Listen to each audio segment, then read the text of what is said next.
I forgot to set up an Instagram thing that would send everything. Hey, folks. No one's here early, of course. But we're about to go live on YouTube with 80s Revisited episode. Whatever it is. I don't know. 200 something. I can tell you. My podcast app is up. All right. So 217, I believe. 217. That's quite a while. Yep. So the good news is if you've never listened to this before, you can start at the first episode.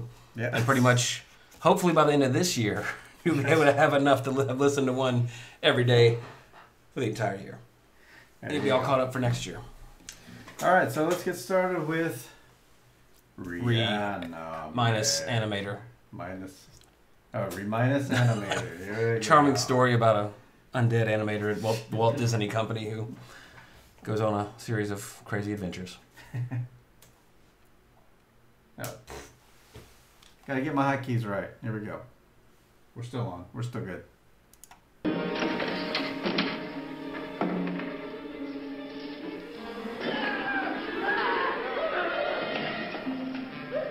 My God.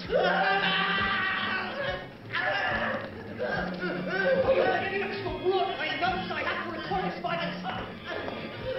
No! Dr. Gruber! Dr. Gruber, be dead!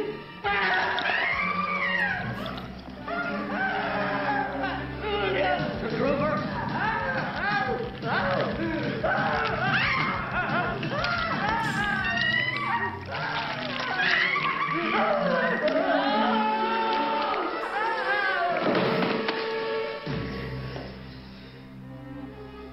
It is told. Of course he's dead. The dosage was too large. You killed him! No, I did not. I gave him life. Dun dun dun. Dun, dun, dun, dun, dun. If you hear that theme, should sound familiar for horror fans. So more on that a little bit later. Familiar. So welcome back to the latest and greatest episode of 80s Revisited. I, of course, am your host, Trey Harris. And with me, as always, the animator to my minus Jesse Sedgley. Yes, I am. And here we are in, let's see, second Sunday in January, finishing up Halloween Horror Month from October. So, is that what this is? Yep. I promised it. I said last episode we were talking about Silent Night, Deadly Night on YouTube. I promised, and I keep my promises as best I can. There's still a couple out there for our dedicated listeners that I'm still going to make good on. Trust me. But as I promised last episode, we're going to finish the promised and promoted films for Halloween Horror Month that got completely off track 3 episodes in out of the 6. So, but of course, got RE-ANIMATOR this week. Next week we'll be doing Fulci's City of the Living Dead, which also goes by a whole bunch of other names.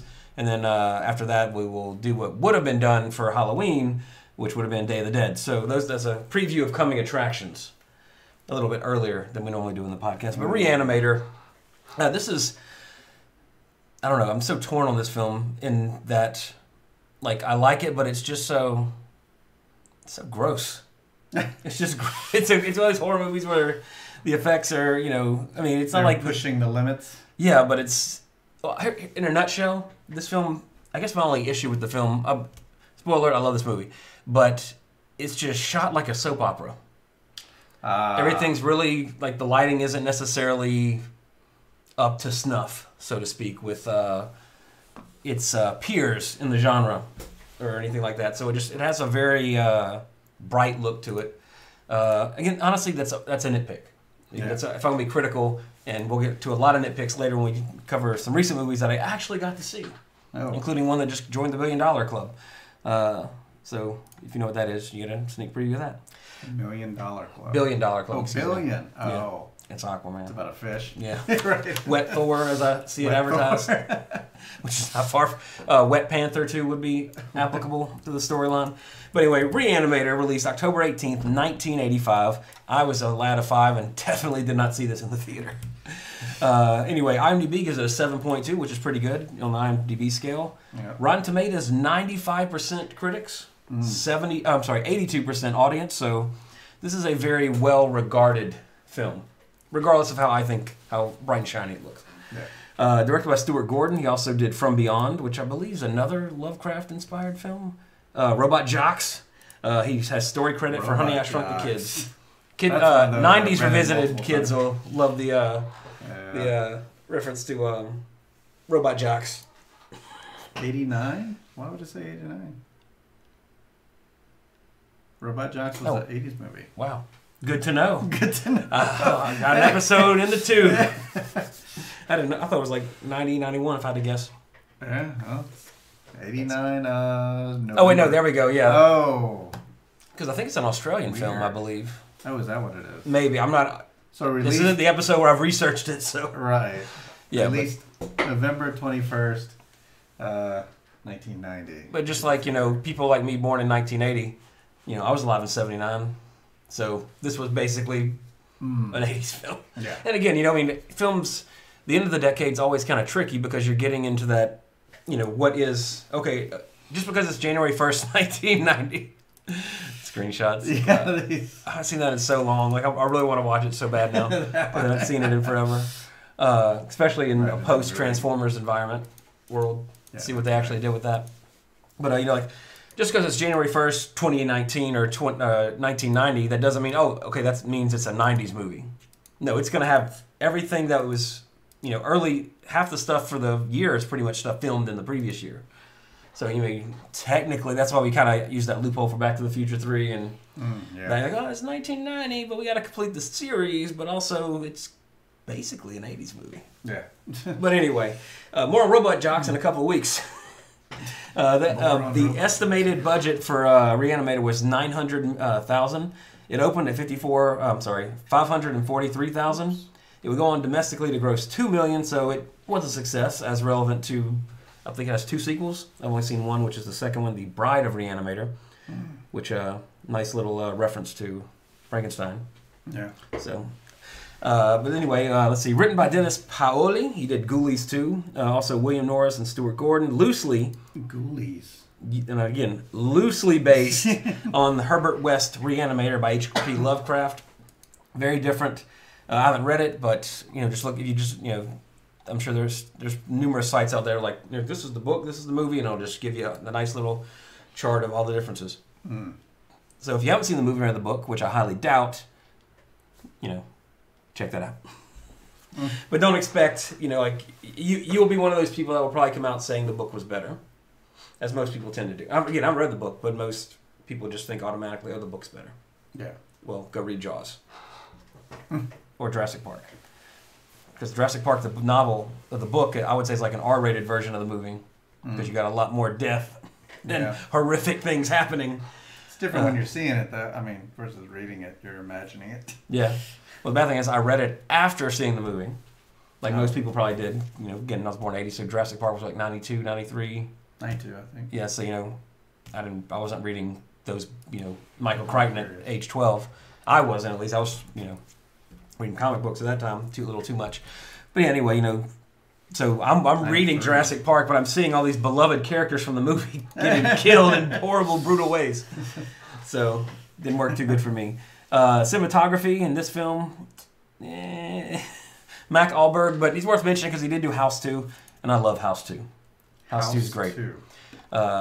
He also is a veteran of the podcast because he also did the cinematography on Deep Star 6, the Sean Cunningham underwater movie that was, not coattail riding, so to speak, with Leviathan and The Abyss, which we did when 80s Revisited went deep several moons ago. Was Evil Bong.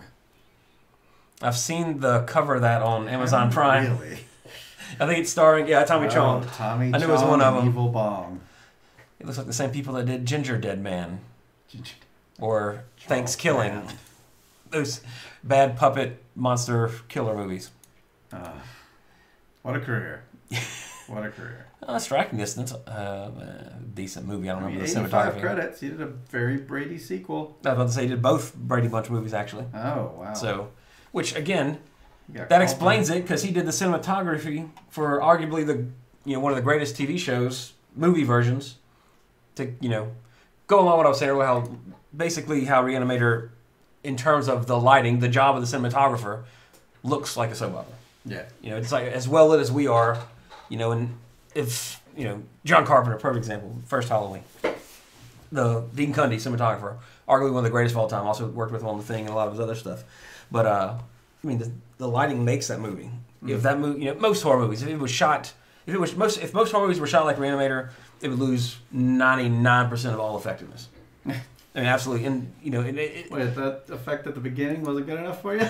Oh, the special effects are not bad in this film, but just like watching, you know, Superman 1970, Christopher Reeve Superman's in HD or on Blu-ray or whatever, then you see the wires.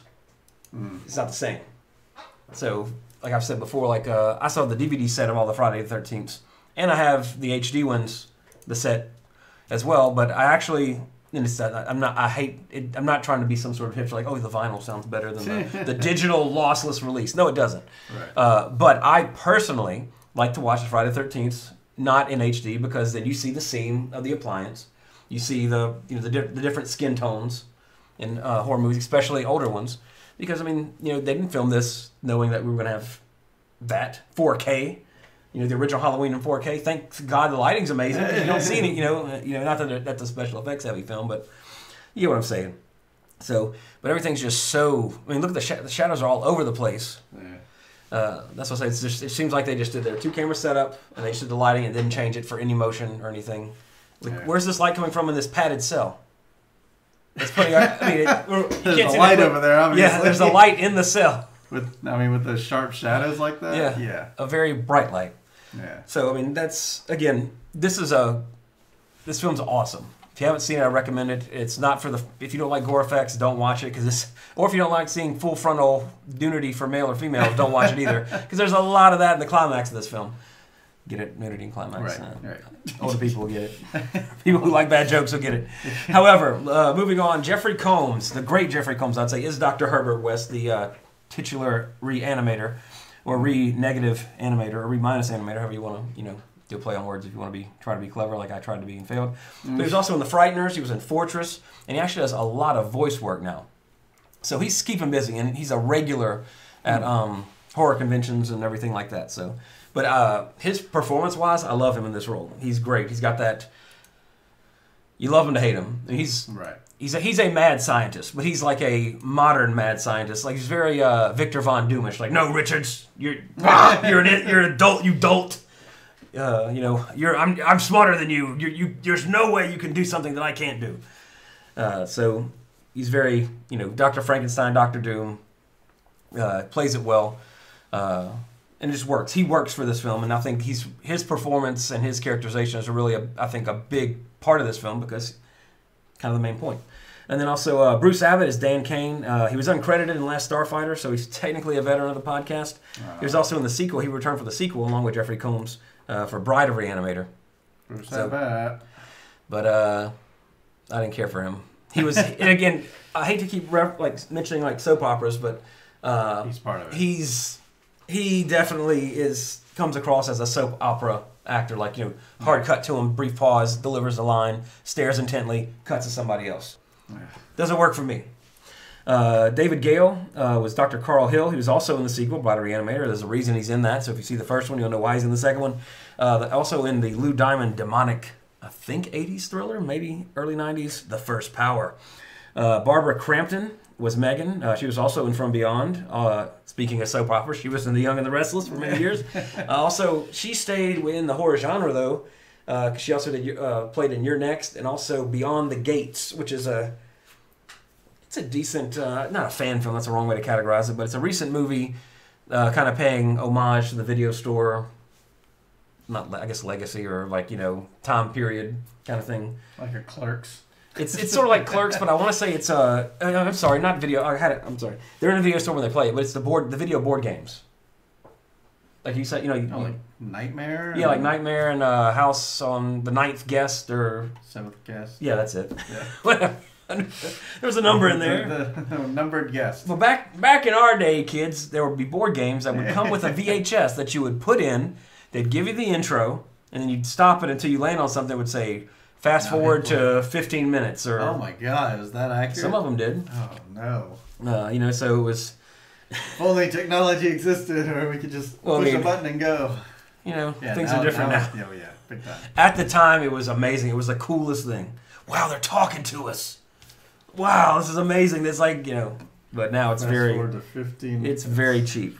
Actually, it probably wouldn't even been 15 minutes, to be honest with you, because half of those things were like 12 minutes of footage. Like 8 minutes Because long. you had your intro, you had the end of the game, and you might have had, ha-ha, I got you. Yeah. Or whatever. And then done. So Yeah, there's no other way. Or they could have released like box sets. like the trials of those old each month you receive a new tape continuing your adventure for only $19.95 plus a small shipping and handling fee. Make some money. Because we were kids, it was shipping and handling. Now it's shipping and processing, whatever that means. Right. So I guess Shipping handling's a little too un-PC, maybe. I don't know. Well, yeah, because people are throwing boxes and stuff. See the beginning of Ace Ventura. Yeah. Anyway, let's see. Robert Sampson was Dean Halsey. He was in Robot Jocks. One episode of Hardcastle McCormick, which I always like to mention. Fans of the podcast, they go way, way back. Know why. But if you're new, you have to start jumping the way, way back machine. Check it out. But anyway, so Re-Animator. Jesse, have you ever seen Re-Animator? I have not. I recommend it. Spoiler alert for the end of the podcast where I give a score and all that. But it's so, again, technical. On the technical side, it's not impressive. There's some great shots. There's some cool moments. Don't get me wrong. I'm not hating on it. It's just, if this movie was done better technically, it probably would have made more than $2 million. I mean, it is undoubtedly, it was a critical success. It's a success with fans. It spawned a new franchise for the most part, which we'll get into in a little bit.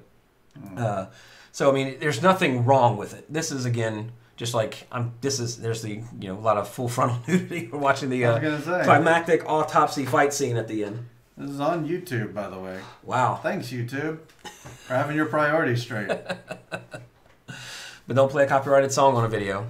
Right. But all these male things running around. I say things in terms because they're zombies or reanimated corpses. So, yeah, because, I mean, the one thing that's really charming about this film, in addition to Jeffrey Combs' performance, I'll say, which I really like, but I mean, it's a cool story. It's really it's a zombie-rific spin on the Frankenstein mythos. But it's blood-soaked. It's got some, it's one of those films to where, how they did this. I know exactly how they did that effect. The dude's under the table with his head sticking up. And you can even see the pan move sometimes, but it's it's effective. It's those old school, this is 80s cinema, 80s practical effects. They had to do this. So it's great. It's fun. It's a good time if you're a horror movie fan. If you don't like horror movies, do not watch this film. You're not going to have a good time. It's whereas even if you're not, and I say it like that because let's say if you're not a fan of horror films, but I would still recommend Halloween. I would recommend the original Nightmare on Elm Street. The Exorcist, Psycho. Just like I'm trying to think of a genre of film that I don't care for. Rom-coms. I don't care for romantic comedies, but there are some that are Sleepless in Seattle. Ghost isn't a romantic comedy; it's a romantic drama. That doesn't work. But I mean, there's a plethora of them, but some of them are actually really, really good movies worth seeing, whether or not you like it or not. If you're like, if you're trying to get your horror street cred, you need to see this. Obviously, it's a classic. Some crazy stuff going on the screen right now. It's the insane. We could show you, but then that would be a little inappropriate for our channel. We say fuck a million times, but we don't necessarily. I can show you this. There's a cop in a hallway. There you go. Just in time. By that much, you missed what is called in the porn world the money shot. If you're listening to this on iTunes, we are doing a visual show on YouTube. Yeah, so your YouTube listeners should get a little more. And watchers, I should say. Yeah. But anyway, Re-Animator. Excuse me. This is one they usually don't show on television too much, at least even back in the 80s, at least that I came across it, because there's a lot that would have to be cut out. Yeah. It would be an hour-long thing on network television. These days, maybe not. But I mean, this entire climax, you'd have to have shit blurred, not like literal shit. Things, body parts blurred all over the place. And again, it's very graphic. That might be really funny to watch. Just a bunch of pixelation all over the screen. These pixel monsters are attacking these people. But we're at the point where they throw the head into the alley or the hallway. So fans of the movie know that one. That's a little tidbit of trivia that coming up in a minute. But yeah, get a horror convention, there's Re-Animator stuff all over the place. This is well regarded. I know you have questions because you're watching this, but other people can't see everything. So reminds me of that. Well, have you seen Ash vs. Evil Dead? Or that's the one you have? Oh, no. I haven't. Okay. Not the TV show, no. No. Well, we're at the scene where the intestines shoot out in Re-Animator, and it reminds me of Season 2, Episode 1, I believe, of Ash vs. Evil Dead. So fans of that know exactly close to what I'm talking about if you haven't seen Re-Animator. A large intestines is involved. Yeah, I could show that. Yeah, because I think right after this we show butt. Yeah. Whatever. Hey, it's my face! But anyway, yeah, so it's also, I mean, it's a critical success, it's a fan success, it's an influential film in the genre, for sure. The glowing, Re-Animator fluid is iconic. Even if you haven't seen this movie, most people like, what's that from? I've seen that before. A lot of like a friend of mine he makes Nightmare on Elm Street gloves as a hobby, and he also does like shadow boxes. One of the things he does is the syringe with the fluid in it, and like you click the LED on it, it lights up like in the film. Right. But it's a very popular thing among like horror aficionados. Like if you have like a horror room, like for example, before we moved to my apartment, I had a glass case and I had my signed Freddy glove. Actually, for Christmas, my brother got me a signed Halloween movie poster from Nick Castle, which is really cool. Got my chainsaw blade from the one that you helped me engineer for my Ash costume at a Halloween party. Had Bruce Campbell sign that. And since the chainsaw broke, I just took the blade part out and just kept that part. Oh, okay, that makes sense. So that way I could store it. Yeah. And display it without, having to have an actual large plastic chainsaw. Right. Not one of those stupid chainsaws that are like that thin you see in like costume shops today. Yeah. This one looked like a real chainsaw. And Jesse really helped me out to have it to where I could actually wear it. Although something I fucked up, I'm assuming. Because when I was playing with it, either the battery ran out or I knocked something loose. But when he gave it to me, it worked. So I could put it, have the stump hand. And turn it on. And it would work. Because I'll never forget this. I show up at the party, and he's like, you're like, turn it on. I'm like, well, about that. It's not something came loose or something when I was playing with it. So, but anyway, Re-Animator. To quote Joe Bob Briggs, Joe Bob gives it 4 stars. But on my scale, I'd give it an 8. It's pretty good. But moving on to the trivia, because that's really the kind of the fun stuff. The meat and bones. Ha ha ha ha. You can't see what I'm seeing, but it's a lot other stuff. So if you've seen it before, see, look, that effect. It's obviously the dude's just off camera. Yeah. What's some other movie? Oh, and like we talked about in Return of the Living Dead Part 2, the last. No, we did Surf on the Rainbow after that. But previously in this extended bubble of Halloween Horror Month, how one of the effects in that, when there was a hand in the car, the guy had wore black long sleeve black shirt, prosthetic sticking off that way of the limb severed, and he's just doing this. Yeah. And the hand like throws the hand off. So, if you ever want to watch this, Jesse, this is the end. So this is a spoiler for you. I'm just doing my due diligence and letting you know. But it's a movie of the dead coming back to life, so yeah, you know what happens. Yeah, like everything that happens in Aquaman, if you're intelligent as you're watching it. Expose her chest just for medical reasons. Well, they do that a lot, and like clear, but it's not her heart, doctor. She's not dead. Oh, sorry. Leave her chest up.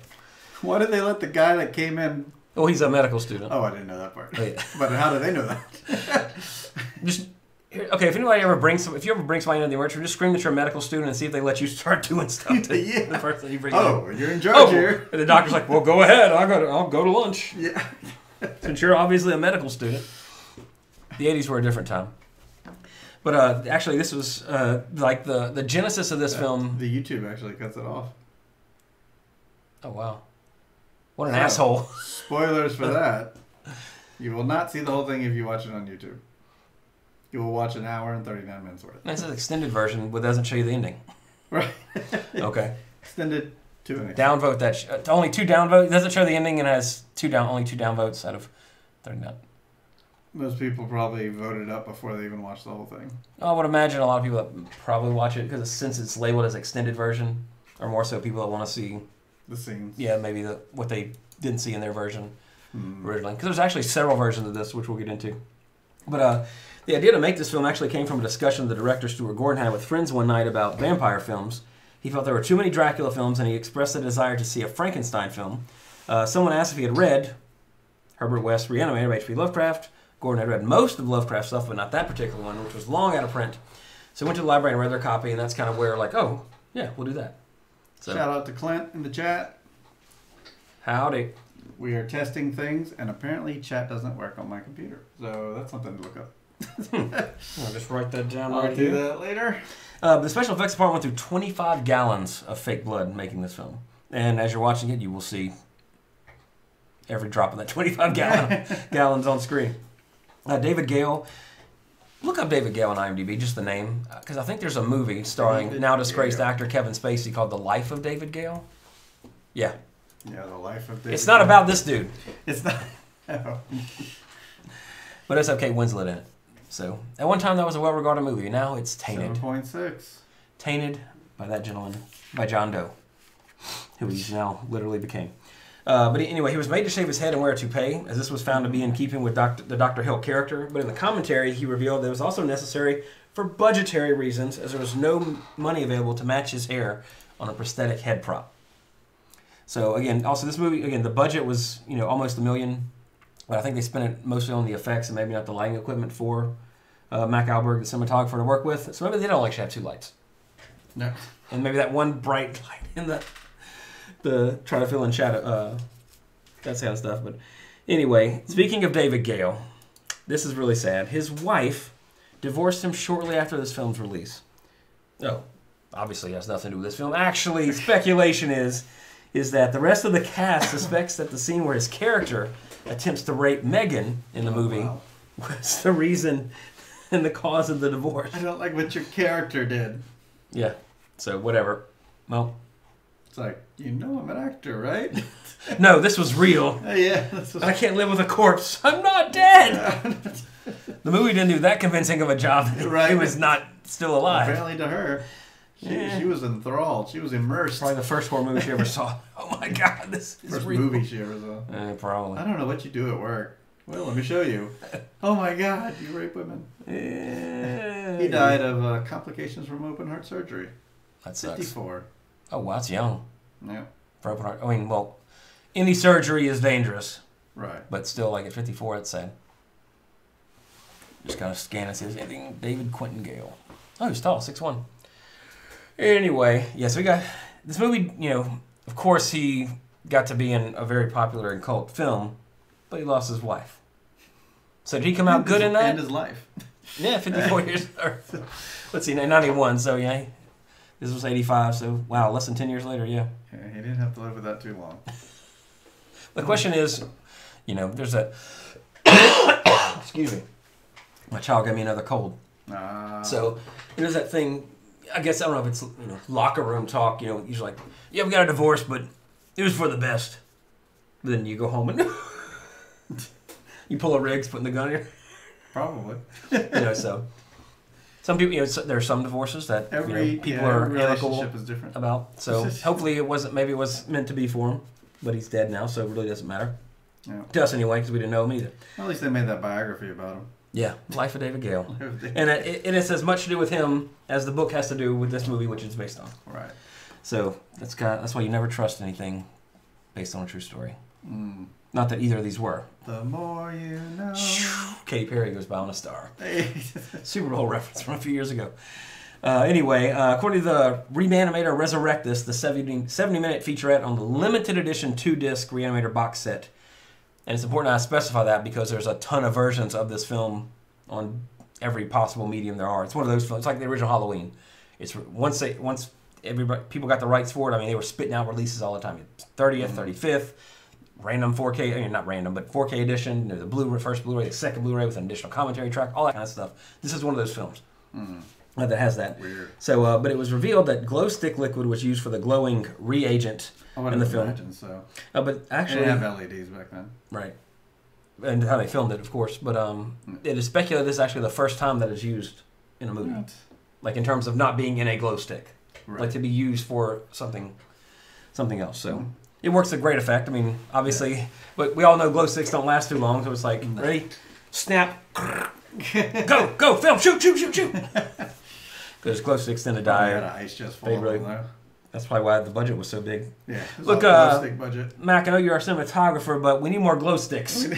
So we can't get your lights to light this so it doesn't look like a soap opera. Need you to hire 2 glow stick assistants. Just Glow stick girl. on cycle, go into the store. It's like the Get tennis glow match. sticks. They're on the ground off camera, waiting to run. Go. Tennis fans will get that one. Yeah. Anyway, I mentioned as you were watching that opening clip, which is the opening for the film, in case you didn't guess, since the credits start right after it. But that opening sting, the music is, I've mentioned you might recognize it. It's because it's heavily, and I believe the term in the industry is borrowed from Psycho. But it was, the theme for this was done by Bernard Herrmann, but it wasn't meant to, again, it was more of an homage, not meant to just overtaking that theme. But if you just heard that and someone said, what movie is that from? I would automatically, oh, that's Psycho when she's driving the car, driving to the Bates Motel. But I see it, you're more musically inclined than I am, but it's different, but it's that opening, that's the Psycho part. Yeah. So, Richard Bam went over schedule by 2 days while composing the score in Rome. As a direct result of this, he had to invest $1,500 of his own money to finish the score. Which, I mean, you're just paying yourself. At that point, right? I mean, just do pull an all-nighter. He knew it would be big. And I guess he had to, maybe he had to pay, like, a trombone player or something, I don't know. Right. A session musician to come in and do something for him. The woman Dana seen attempting to resuscitate at the beginning of the film was a dildo enthusiast, and she was known to hide dildos in the fake corpses in the morgue set. I don't know why this was on IMDb, but I find it pretty funny. And just that is the most random and weird behind-the-scenes piece of trivia we've ever told on this podcast. That sounds like almost like a Wikipedia entry that someone wrote in. Could be. I mean, it's IMDb. Yeah. So anybody could write anything. Again, I don't have any versions of this on film to where I could listen to a commentary or anything like that, so I'm not sure where this information came from. It could have been from a book, a making of. Sounds like something someone would say. Well, as I was watching, I was looking for dildos in the corpses and didn't see any. So she must have put them way up there, to where it would require medical personnel to extract, so to speak. The padded cell that Dean Halsey was in, that we were making fun of with the horrible, obviously, stage lighting directly casting an opposing shadow, was actually so hastily constructed and prone to collapse that during early takes, Robert Sampson would dive into the walls while attempting to act insane. That state, like struggling and throwing himself against the walls. Yeah, he pretty much knocked the walls over in a couple of takes because it was that flimsy. Soundstage, I guess. Yeah. Let's see. So he was forced to act out his scenes in the middle of the room or lightly leaning against the wall. Also, when he's fighting the two nurses, in the exact scene we were watching, talking about the lighting, when he tosses one of them aside, the actor playing the nurse bumps the wall, which noticeably wobbles. So look for that when you're watching it if you haven't seen it. The brains in the severed head were made up of let me try that again. Fix my false teeth. The brains in the severed head were made up of steer meat byproducts, so ground beef and fake blood. And when they shot the scene in the autopsy room with the severed head being thrown out the door, which we saw a few minutes ago, and smashing into the hallway wall, the crew were all behind the cameras and with garbage bags over their clothes because no one knew just how much it would splatter. But security guard that he threw it at, he didn't get a drop on him, so he lucked out. And he pretty quickly. Yeah, actually, it wasn't that bad. It's very realistic. I mean, not that I know what a severed head thrown against the wall looks like, but it wasn't like a Sam Raimi Evil Dead shining elevator of blood. It seemed like a wet melon slung against the wall. It's coming up around here. Did it pass up already? I'm trying to remember. I think it's after he's... Yeah, there it was. Right before... Okay. Alright, so let's see. Here it comes. Good splatter, though. You got the hit, and then you got the residual smaller splatters over there. And if you paid attention, or have seen this movie... I love that effect. That's still such a great effect. I'm sorry. No, this thing again. When somebody's decapitated, then it's the prosthetics mounted on a wall, and then the actor, somebody's just coming through the wall with their hands doing, "Oh, my head's gone." It's still you know what it is. Like a haunted house. Yeah, exactly. But it's still so effective. It's just, You know, because now it's obviously the person would just wear a green hood, and they just take the head out there, you know, so it looks much more realistic. But you know, like you adequately put it, like a haunted house effect. Still, they're still great to see. I still love it. But anyway, you hear him say, you know, the one's like, Dr. Gruber, he's dead. The full name of that character is Dr. Hans Gruber. Dun, dun. That's when it does a dramatic zoom in. You know, but no relation, unfortunately. Although it, you know, you could say it's, you know, if the Hans Gruber in Die Hard is Hans Gruber Jr., you could accurately connect these universes. Oh. So. Yeah, they just never say the junior part. Yeah. And actually, here's a fun fact I learned the other day, which doesn't make me like either of these movies a lick better. But there's in Transformers, the original with Michael Bay, the original Michael Bay one, I should say, there's a character in that, a football player or something, and he is the exact same character who was in the Friday the 13th reboot. So the Friday the 13th, in Michael Bay's Platinum Dunes world, Transformers and Friday the 13th take place in the same world. So, now that's cool that they connect, but you're just connecting two shitty movies, so. But at the same time, it's like, oh, that's cool, but it's not. But it's not. So anyway, the first man who was reanimated at the morgue who goes on to kill the Dean is Peter Kent. He was actually one of Schwarzenegger's stunt doubles, longtime stunt doubles, specifically for Terminator and Jingle All the Way. Most notably, I should say, because let's face it, Red Heat isn't exactly a notable Schwarzenegger film. For the scene of the cat, which is called Rufus in the film, it was actually a real dead cat. I'm not sure if they went out and killed that cat because it was moping around the set and somebody just, you know, got a cat. Tends to be for sure, but it was an actual dead cat. When it was originally released on videotape, as I mentioned before, and this is unusual too because this is 1985, so this came out on video probably 86, 87, maybe 88, not sure exactly. But when it came out for the first time on VHS, two versions were available from the get-go. Unrated and theatrical cut. I'm sorry, the unrated theatrical cut and an edited R-rated version. For those video stores whose rental policies would not allow them to rent unrated films that would be considered, you know, unrated. As I mentioned before, on the Toxic Avenger episode, I believe. You know, as a kid, you know, my parents wouldn't let me rent R-rated movies. So, you know, if we would go and they'd look at it, they would rent it. You know, but I couldn't go in and just rent it. It's like, oh, Toxic Avenger. Oh, it's a superhero movie. It's unrated, Mom. That means, you know, it's not bad. And again, like the first words in the movie, would you look at that fucking guy? So it's like, unrated. Listen to that episode for that whole story. You know, but you know, as I learned at that moment, as a young man, that you know, unrated meant it's pretty much you can't rent it. Don't play it in front of Mom and Dad. Because they knew the R wouldn't be achieved to be even worse. Yeah.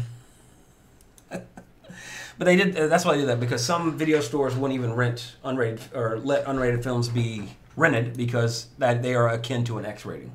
Yeah. Because they weren't rated, and I mean, pornos aren't rated. That is not a MPAA rating X. They just will not give it a rating. Yeah. So then you have to release it unrated, or you put an X on. Right. Because well, actually, you know what? I don't know if that's true because I always heard the story about RoboCop. How they, you know, there's the unrated version. But I don't know. I'll have to look that up. If the X is actually an MPAA rating, because well, it must be. Well, you'll hear a lot of times when you're looking at like behind the scenes stuff, as I've probably said on the podcast before. Because MPAA has NC-17. Oh wait, X. Okay, X is one then. Because NC-17 is what replaced X. Yeah. Okay, so I was incorrect. I was ignorant because it's okay to be ignorant, kids. Yeah. Just don't be stupid because ignorant means you don't know. Stupid is just you're fucking dumb. Yeah. So it's great to be ignorant. Somebody says you're ignorant on a topic, you should be great. Teach me, so I'm not ignorant anymore. That's your philosophical advice for the episode. But yeah, so X is an actual rating. But of course, you know, if somebody says a movie's rated X, what's the first thing that comes to your mind? Titties and dicks. Yeah. I mean, you're thinking porn. At least my mind. I'm sorry, that's where it goes for me. You know, because you got X and double X and triple X, and which now you just have NC-17. So yeah, because the reason I was bringing up RoboCop because there was a whole thing about the extra gratuitous violence in it.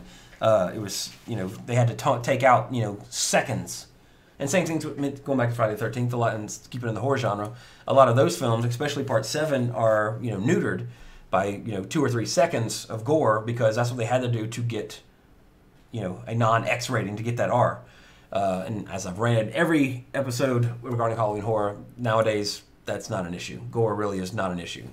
I mean, it would have to be gore done to like a young child or something real, a baby, something incredibly offensive or not offensive. I mean, I guess it is offensive, but I mean unsettling. It's the dead cat. But actually, that's probably the dead cat with us. That can't be the same one. I don't know. think so. Because the one in the fridge that they take out, and then that one's obviously similar but not the same. Yeah, but anyway, what I was saying is, so X is an actual rating.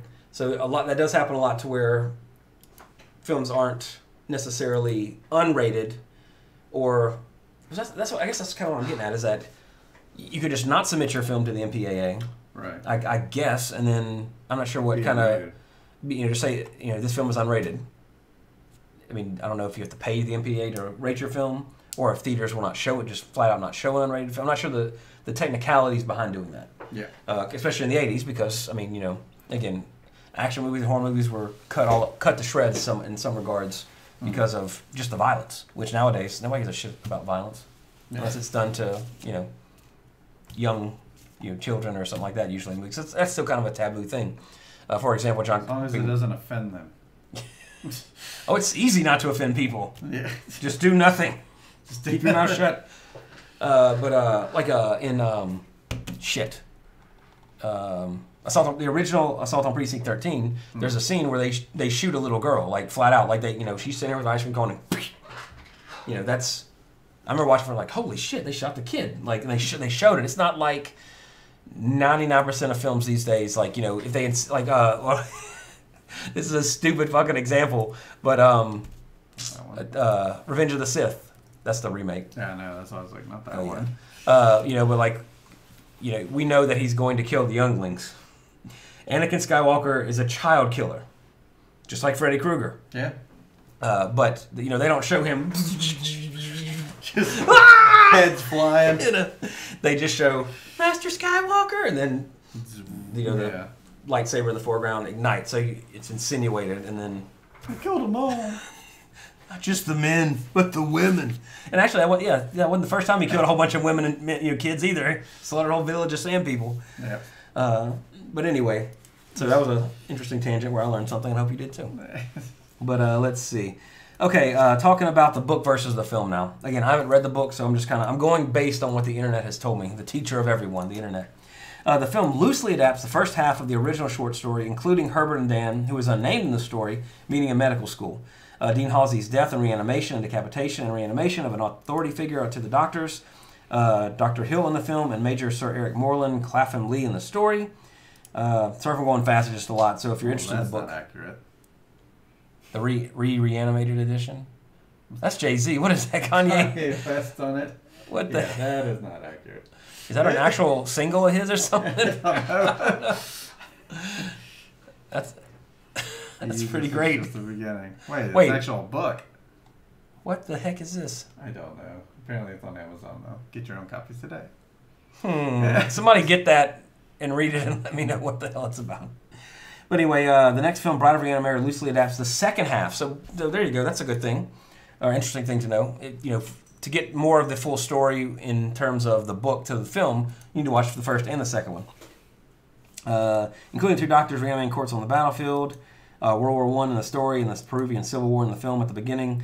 West experiments reanimating individual body parts, blah, blah, blah. The third film in the series is named Beyond Reanimator because it literally goes beyond the original story. So there you go. So there's a lot of difference, again, loosely adapted. So it's not...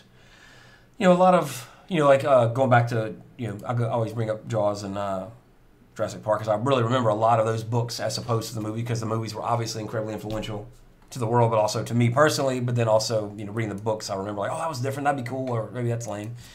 But both of those books to film captured the essence of the story. Having not read Herbert West Reanimator, I'm going to assume that they probably got the essence of the story. Correct me if I'm wrong. As soon as I finish like the other 8 books I have in line to read right now, I'll try to throw that one in there and give a report back on it. But now the legacy of the franchise, again, this is a franchise. There's RE-ANIMATOR, Beyond RE-ANIMATOR, Bride of RE-ANIMATOR, Beyond RE-ANIMATOR, and the unproduced third story, Island of RE-ANIMATOR, which based on, again, anybody with horror, anytime you hear the word Island of in a film or name, you automatically should go to Island of Dr. Moreau. So that's kind of what they would be going for. Herbert West on an island with a whole bunch of zombies. Basically, Zombie, Z-O-M-B-I, sort of, that film. Without probably less tiger shark versus zombie fights. However, there was a musical in 2011, comic adaptions, including Army of Darkness versus RE-ANIMATOR. So again, this is a franchise who's there's still stuff being done today. It's in horror culture. It's a big part of that. Looks like George Wendt. Yeah, I think that is George Wendt. Huh. RE-ANIMATOR the musical starring George Wendt. Norm! I walked on the set. Norm! Yeah. So anyway, like I mentioned before, I give it an 8. It's definitely fun. If you haven't seen it, it's worth watching. It's definitely George Wendt. Yeah, it's definitely 110%. I wonder if he just needed a job, or he's a fan, or if he. I wonder if he local theater. I mean, maybe that's where his love began. Very well could be. Just there's some actors when you see you would never expect they'd want to be on the stage. Right. You just and that's not saying anything negative about him. It's just thinking of George Wendt. Oh, I think of him in the Michael Jackson video, and of course. See, I can't see him with a drink in his hand and not see it. Where's Sam? Where's Cliff Clavin? Yeah. And John Ratzenberger? Something like that. I'm drawing a blank on his list. It's something like that. Cliff Clavin. I mean, that's his, in every Pixar movie. Where's he at? Can't help it. But yeah, that's interesting. I like to hear some pieces from that. Just to see, let's see. There's a trailer. Here's a little snippet. Let's see if we turn it first. The human brain. Yeah.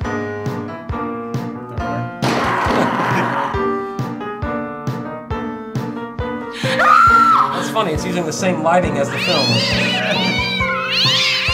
Yeah! Oh,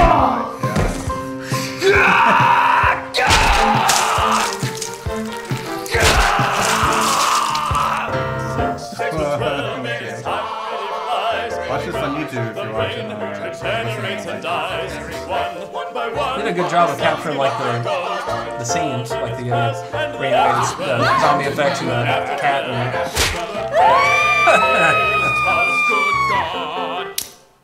If Dr. Hill says he thought it up, he thought it up, he thought it up, he thought it up. That's good enough, it's good enough. Dr. Hill's the Dr. Hill. it's definitely very Don't do that again. student. Mr. West, I suggest you get up. I mean the effects look great, but if it was playing, I would go see it. I've tried to go see the Evil Dead musical in Las Vegas 3 times I've been there, but like it has so many dark nights where it's never like playing. Too many Batman and Evil Dead music. New York Musical Theater Festival.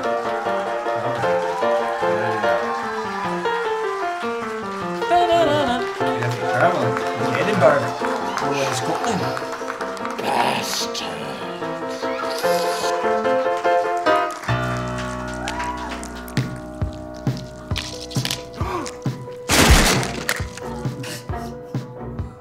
Well, there you go. Well, I mean, you got Legally Blonde the musical. Yeah. Evil Dead the musical. So I mean, that's I think there's a Titanic the musical. If not, I'm sure it's. So I mean, Spider-Man. Oh yeah. Turn off the dark.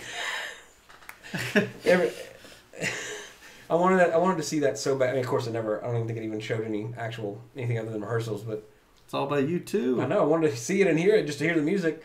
But I can't. Anytime I don't think of when I hear about that, or like when you bring it up, the first thing that comes to mind is not anything related to the actual musical. It's just the South Park. Oh, South Park. Yeah. When Randy's flying around the theater. I gotta stop it, Sharon. Only one thing can ruin Broadway. It's one of the best South Park episodes. Oh, probably, if I had to make a top 10, That would probably be my top 10 South Park episodes. So yeah, like the the innuendo music. Hidden messages. So good. Yeah, it's good reason to get blowjobs. Yeah. Spoiler alert for the episode. Yeah. I guess. But yeah, anyway, wrapping up legacy of it. I mean, it's still out there. I mean, it's always out there, you know. But in the world of horror, it's a film that you see revered. It's got cult status. And you know, because I mean, like, the greatest cult films have that criteria. Rocky Horror, again, looks like it was made on a soundstage. A lot of it, you know, it has that look to it, which for that one it really fits what they were trying to do because it was a play being made. You know, it's a musical, so it's being made a little more leeway, I guess. You know, so but you know, this is not technically a studio produced film, but it's just you know a few things that actually really it's just the lighting. The cinematography is just so. Just light it. That's all they did. They just lit it. Mm-hmm. And to me, that just, you know, it works for, okay, you're in a classroom. So you can watch it now, early on in the film. But again, it's just that pencil snap. reference in the dun, dun, dun, dun, tsh. So, yeah. But again, haven't seen it, see it. I give it an 8. Of course, we're in January now. It's no longer Halloween Horror Month. But if you're looking to get your horror card, to get your horror PhD, this is a film you need to see. And actually, I think I like the sequel a little better. I haven't seen Beyond RE-ANIMATOR. I've seen this one and the second one. And the second one, I don't know. I thought maybe I've seen it more. Maybe that might be the reason. I like the second one a little bit better. So, but yeah, I recommend it. I give it an 8. I was gonna say a thumb up, but we don't do that. That's not our scale. We're not copying 8 those thumbs guys. Sideways. I give it 2 big toes on the table. Some random ass scale. Right. Like my wife used to do when she was on the podcast. Oh, that's true. Random ass stuff. Whatever. You know, Clueless Gamer, that came way after Autumn was on this, gives grades like that. Just random. Yeah. They copied us. Yeah, exactly. Conan O'Brien. We're an innovator. What can I say? How dare you, 217 episodes. We've been around the block. And if we were now, that wouldn't be that impressive if we were actually putting them out every week. But this is like a 6-year-old podcast, so. Well, only recently it's been. Yeah, babies. Fucking babies. Baby. Not fucking babies. No, like babies, like just All right. How the word fuck is used. All right. Anyway, in the real world, I'm going to do it now and not the intro because I got a different intro in mind. Again, this released October 18th, 1985, the same day. And this has been used before on the podcast because other things were close. Right? Exactly. The first Nintendo home video game console in the United States was released. So. Oh, how fitting of your background. Why? Because, oh, look. There's some Nintendo stuff back there. I didn't have the orange zapper because I didn't want the orange zapper. I had the light gray and dark gray zapper because that one looks fucking dumb. To me, as a child, I did like, Mom, no, I don't want, no, do not get the zapper like that. Just give me the regular one. So, gray zapper. Yeah, the classic. The Captain N, that's why probably, because of Captain N. He didn't have the orange one. Captain N had the gray one. That's my zapper. Orange one, just like, that's Donald Trump of zappers. Orange. Nobody wants it. Zapper. But anyway, so, if at the opening of the podcast, if you heard me say October 18th, 1985 and thought, oh, I know that date. That's when I got mine. My parents waited in line for me to get a Nintendo. You were exactly right. Oh, I like the 9mm painted to look like a zapper. Yeah, that one's a bit different. Don't point that one at anybody. Right. Except, a criminal who's legally breaking into your house and you live in a state where you can actually do that. Then you can play games together. Like Duck Hunt, kind of. He's more of the dog in that situation. Well, more of the duck, because you can't kill the dog. Right. As much as you want to. Well. So it depends on what state. Yeah. Because you can't necessarily, in all states, it's not necessarily legal. Well, that's a whole big thing in the gun industry to paint your real weapons to look like Nintendo weapons. I love this stuff. Wow. Anyway, Back to the Future this week. It is the first episode of the new year, which means Trey's top 10 films of the year. Ooh. Let us know yours at agevisited@gmail.com. This was a really interesting year for films. When I go back, if you go back and look at When I find the list of films that were released in the year, I just go to Wikipedia, 2018 in film. And it gives you a breakdown of all like the biggest budgets. I mean, box office reports, and then month by month what came out. And like this reminded me of '85 when we did the best of '85. How like 1985, people like go, oh, that was the best year for movies ever. It's debatable. It's got a good cause. But I believe my stance was '86 was actually a bit better in my opinion. But much like '85, this year. First 6 months, like nothing. Like wow. Man. Wow. But then, as you get towards summer, of course, Infinity War, bigger releases, stuff like that. And there was a lot of stuff that came out at the end of the year. So again, this list is just pretty much, I'm not saying these are the best. This isn't like my nominations for Best Picture. None, like most of these I wouldn't say are not Best Picture. These are my 10 personal favorite films that I saw this year. We'll talk about Oscars in a couple of weeks when the nominations are actually released and see what happens there.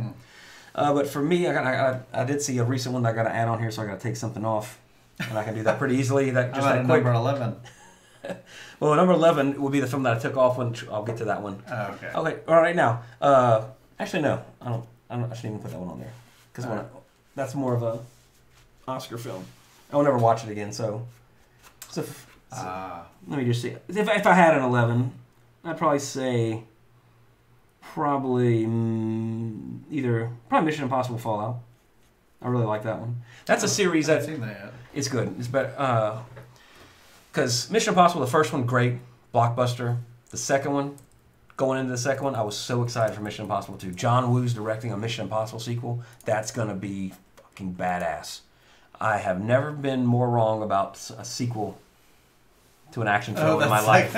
Mission Impossible 2. Like, you didn't like that? Mission Impossible... Because Autumn had only seen the first one. And before this one came out, we revisited the Mission Impossible franchise. Because there's a lot of different... especially the newer ones there's so much new characters that you gotta kind of... I need to refresh my memory of. And there's the reason Justice League has a CG mustache removed from Henry Cavill. Because of this film. Which is better than Justice League, absolutely. But anyway, Mission Impossible 2, I am absolutely shocked that film didn't completely derail this franchise. And the reason it didn't, because it made money. The movie is terrible. Mission Impossible 2 is one of the worst action films I've ever seen. And it breaks my heart to say that because you got Tom Cruise, John Woo directing him, and it's a sequel to Mission Impossible, which was great. Yeah. But this franchise is phenomenal. You go from, the first one's good. First one's not the best, in my opinion. It's iconic because you got, the floor scene and it's got all the moments that people remember. But 3 is fantastic. 2 is garbage. 2 was absolutely... That's when he broke his ankle, too, in that shot where he jumped between the buildings. Yeah, I remember everyone talking about that. 2's garbage. 3 is fantastic. Philip Seymour Hoffman, fantastic villain. That was kind of when J.J. Abrams... I think he directed... I'm not sure if he directed or produced that one. 3 was great. 4 and 5, they just step it up. And each one is, they're not doing like a Friday the 13th thing where it's just, okay, here's your next mission. I mean, that's exactly what they're doing, but it's not like, there's a reason for this happening. Like this, it's not just the same guys trying to shoot the president or a different guy's now trying to blow up a dam or a different guy stole a nuke. Like the villains have their motivations and the character and chemistry and everything just works so good across the franchise. Part 2 notwithstanding. Part 2's garbage. Forget about it. Seriously, it sucked so bad. Let it go, man. It's been years. I can't, man. The fight's out there. Except when we watched it again, or I saw it once in the theater when it came out, I had never seen it again. And then, any movie that I hate, if I see it once, a few years later, I don't mind. Let me just make sure I was right. I was so right. I was the rightest I've ever been in my fucking life about Mission Impossible 2 being garbage. And if you like it, I apologize. I'm sorry. We would differ on this subject. But Fallout, the one that released this year, was great. They're fun, they're entertaining. Now, if I have to nitpick, you know the plot. It's not even a plot twist. You know what's coming. Just, I'm so not surprised this happened. So if I have to ding it for something, it'd just be that. But let's see. So I got to make sure I get my numbers right. Cause I so, don't know how to read that. So number I 10. was going to try to load it up before, but I'm like, I don't know what's going on here. I mean, this is not necessarily in any particular order, though I do have a film that I was most anticipated for and liked the most this year. But number 10, Ready Player One. You know, a lot of people, that's kind of seems to be a hit or miss film. Yeah, some people put that on their opposite, like their worst of list. To me, I enjoyed it. I didn't read the book. Autumn says the book's way better. I've heard that a lot.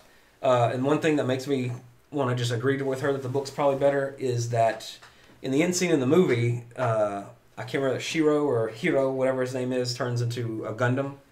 In the book, it was Voltron, which is a million times more badass. Because when we walked out of the theater, I said, the only thing I wish was that would have been Voltron at the end instead of that Gundam. Because I never watched Gundam. That was after my, young time. Or I mean, it's big for all ages. Don't get me wrong, but that was just something I never got into. But again, this is Spielberg going back to like what he was good at in terms of directing to me, like Warhorse. Lincoln.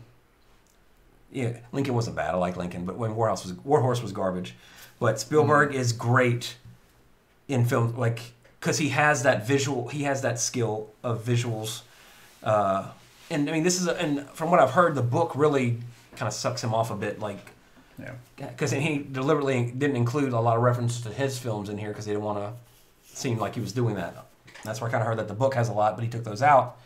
Because he didn't want to be like, oh yeah, I'm making this movie and here's a Jaws reference, here's a Indiana Jones reference, and all that. So, but visually it was phenomenal. That last battle scene is still one of the coolest things I've ever seen in a film. Yeah, especially when they're driving down the street and other people are doing this. That part, not so much. But I mean, like the race scene in the beginning, all the like the big, I say set pieces, but they're not set pieces because they're all digital. Right. With the big moments in the film were exceptionally well done. Absolutely loved it. Like Battletoads. I mean, every time I watch it, I pick up something different, and that's what's really fun for me. It's just great. And I've always heard that the novel was described as a love letter to the '80s. John Martinez. What up, John? What's up, John? Just saw the DeLorean on the screen. Yeah. I know it's John's favorite movie. And I mean, and also probably one of the best moments in any movie this year for me, or funniest, I guess I should say, is I don't know Chucky was in it. All of a sudden, it's fucking Chucky. I missed like at least 5 minutes of that battle scene laughing at that point. I would, out of nowhere, I was just dying laughing. That was so funny. So yeah, Ready Player One. Moving on up. This is another divisive film, I should say, especially among horror fans. It's Hereditary, which is on Amazon Prime now. If you haven't seen it. I mean, we don't obviously not going to review or talk about it in depth as we do on here, but this film came out, and all the buzz is the scariest movie I've ever seen. By all the a lot of stuff going into it about how scary it was. I'm a horror fan. Anytime a movie comes out and people are raving about how scary it is, I'm going to want to see it. I don't care what it's about. It could be the new Chucky movie that looks ridiculous could come out, and it could be like. Don't discount this because it's child's play. It's absolutely terrifying. Okay, I'm going to see it anyway because Chucky, just to see what they do with it. But that's what I'm getting at. Like The Witch, for example. Everybody was saying that movie's so great. I didn't care for it at all. I was like, that's not mine. This one is Hereditary is exceptionally well directed. It's well done on every aspect, but it's not scary. It's more horrific. It's that type of horror that's just like, oh my god. Like in that situation, is horrifying. Yeah. That's the horror in it. It's not like Jaws, where the horror is like, like that scene where the dude's hanging off the boat and the great white's coming underneath the water, and that is terrifying. That is nightmare fuel. The shark eating you alive is nightmare fuel. This is just like, I mean, there were some horrific parts. Don't get me wrong. Like in terms of that, like it was being compared to The Exorcist, which I can see that because of the supernatural aspect. Again, it's all well done. It's really good. It's not scary. It's unnerving. It's unsettling. That's how I put it. Because Paranormal Activity came out and everybody was like, "Oh my god!" And I'm watching it like, the door creaked. The sheet moved. It's just like, this is stupid. Hereditary though is definitely on the it's a good sign for the horror genre. It's somebody who did something completely different, unique, and well done, well directed, well acted, well lit, as opposed to RE-ANIMATOR. As the fire scene shows. Yeah. So Well, horror fans, again, some people hate it, some people love it. You know, I don't love it, but I give it credit where credit's due. It's good. Right. But it's not. People want to put it in that pantheon of some of the best, scariest horror ever made. No, it doesn't belong there. But it is definitely fantastic. Let me see. Oh, 8 was where I took off that. So 8, I'm going to say Bad Times at the El Royale, Really? which was. Did you see it? No, I wanted to. Just It's great. It is great. It is. Seems like a enjoyable movie. It absolutely is. The cast is stacked. You got first of Jeff Bridges, always great. John Hamm, Chris Hemsworth, the lady in it, and him, the bellhop. I don't know their names, but I can't pull them out of the air. Lady. But it's got the chick from 50 Shades. I think that's her, Dakota Johnson or whatever. Yeah. She's. I mean, I never saw the 50 Shades movies, but she's like everybody in this is great for their role. Right. And that the girl in it, the singer in the film, she has an amazing voice. Like she is one of the best singers I've ever heard. I thought. You might disagree because you've heard a lot more singers than me, and you're much more musically inclined. But I'm sure she's fine. I saw the trailer to this in front of Halloween, and I was just like, that's the only time I ever saw anything about this film. I never saw it on. Again, I don't have cable. I don't have TV. I mean, so I don't see anything like that, like ads during Unless anything. you look for it. Yeah. So I was like, this looks fantastic, trailer-wise. I'm happy to say the actual movie is fantastic. It did make its money back. It was a flop, if I remember correctly when I looked it up. I'll say flop, but there's a lot of actors getting checks in this one. Oh yeah, but then once the digital and sales, all that, maybe it will. But I'm about to say Drew Goddard wrote and directed it, so he's good. I like him. But it's well done. The score is fantastic. I'm sorry, the soundtrack. Right after we finished watching it, got the soundtrack. Great film, great performances. If you haven't seen the trailer for it, don't watch the trailer. Just trust me, watch this movie. Even though we've been showing you the trailer. Oh shit, sorry. Because I mean, it had been long enough from when I saw the trailer to seeing it that I just remembered Jeff Bridges and Chris Hemsworth were in it. There you go. Am I drifting off right now? Yeah, you're drifting past the camera border. Sorry about that, but yeah, really, absolutely fantastic. And it's not. The trailer does give it kind of a, I don't know, like a comedic Pulp Fiction kind of vibe. But it goes all sorts of places. It's great, absolutely fantastic. So Bad Times is a good time. Yes. Moving on up, an Amazon film. You Were Never Really Here with Joaquin Phoenix. Oh. Which is just like Hereditary, is available to stream for free right now. This one I would also put on my Oscar list for the year. This was I don't want to give too much away again because a lot of people didn't hear about this film. Basically, it's God, I don't want to say too much about it. He's a vet and he's kind of sort of like Leon the Professional. That's both hit and miss. But he helps people, like an opposite of a hitman, so to speak. I mean, he doesn't go out intentionally killing people, but it's like he finds children that have been kidnapped and like through trafficking and stuff like that. So he's kind of like a private investigator, but he also does what it takes to rescue these kids and stuff. But Joaquin is phenomenal in it. He should get at least a nomination. Unlike the other film he was in this year, The Sisters Brothers, which was terrible. I do not recommend that film. And in fact, I have a worse list over here, and I would add that one to that one. Because the trailer, and here's what, if I didn't know it was not a comedy, I might not have liked it more. But the trailer for The Sisters Brothers, I was like, oh, that's going to be hilarious. Yeah, it is not a comedy in the least. It's the only way to get people in seats. Probably. I thought, oh, that's going to be, they're going to be great together. No, it's a pretty heavy drama. Oh, wow. I was like, oh, God. Mislead. But yeah, anyway, You Were Never Really Here. Fantastic. It's got kind of that, it's well acted, well directed, well shot. There's a great sequence. I don't want to spoil it, but reminds me of, or kind of like the first season of Fargo. You watch the first season? Where Billy Bob goes into the building and the tracking shot just moving along the outside of the building. Yeah. And then eventually the window gets shot out. Do you see like what's happening? Like there's some very great filmmaking in this movie. Very unique. It has its own unique style and aesthetic, and it's great. Really, really recommend that one. Again, this will be on like my boat. Like if I had to give favorite films and best films of the year, would definitely be this one. Then I was gonna say when I mentioned to you, I think last week, Early Man from the Wallace and Gromit team. Oh right. Absolutely. There is a scene in this film that is the funniest thing I've seen in. I can't think of the other funniest thing since the last time. But trust me on this. Just like Shaun the Sheep, I was telling you, like, this is the funniest thing I've seen since Shaun the Sheep. And that's not just because it's the same guy, because Shaun the Sheep was fucking hilarious. Yeah. There's a scene in this film that I swear to God, I say rewound, but is it technically? I guess it's still technically rewinding. I mean, me and Autumn, like she was like couldn't breathe. And if you've seen heard other episodes of the podcast, you know how Autumn is. My wife, she's very takes a lot to make her actually laugh at something. Yeah, she's very cynical. True. But I mean, we were just watching. Just rewinding and laughing, like couldn't breathe, jaw hurt, and like, oh, okay, we're over it. Let's watch it again. Gluttons for punishment. There's a scene in this film we watched like 10 times. It is absolutely. And also it's a great film. Kids will love it. It's funny, and this is probably the best film that Eddie Redmayne was ever in because he's the voice of the main character. So naturally, I would not watch it because of that because I don't like Eddie Redmayne.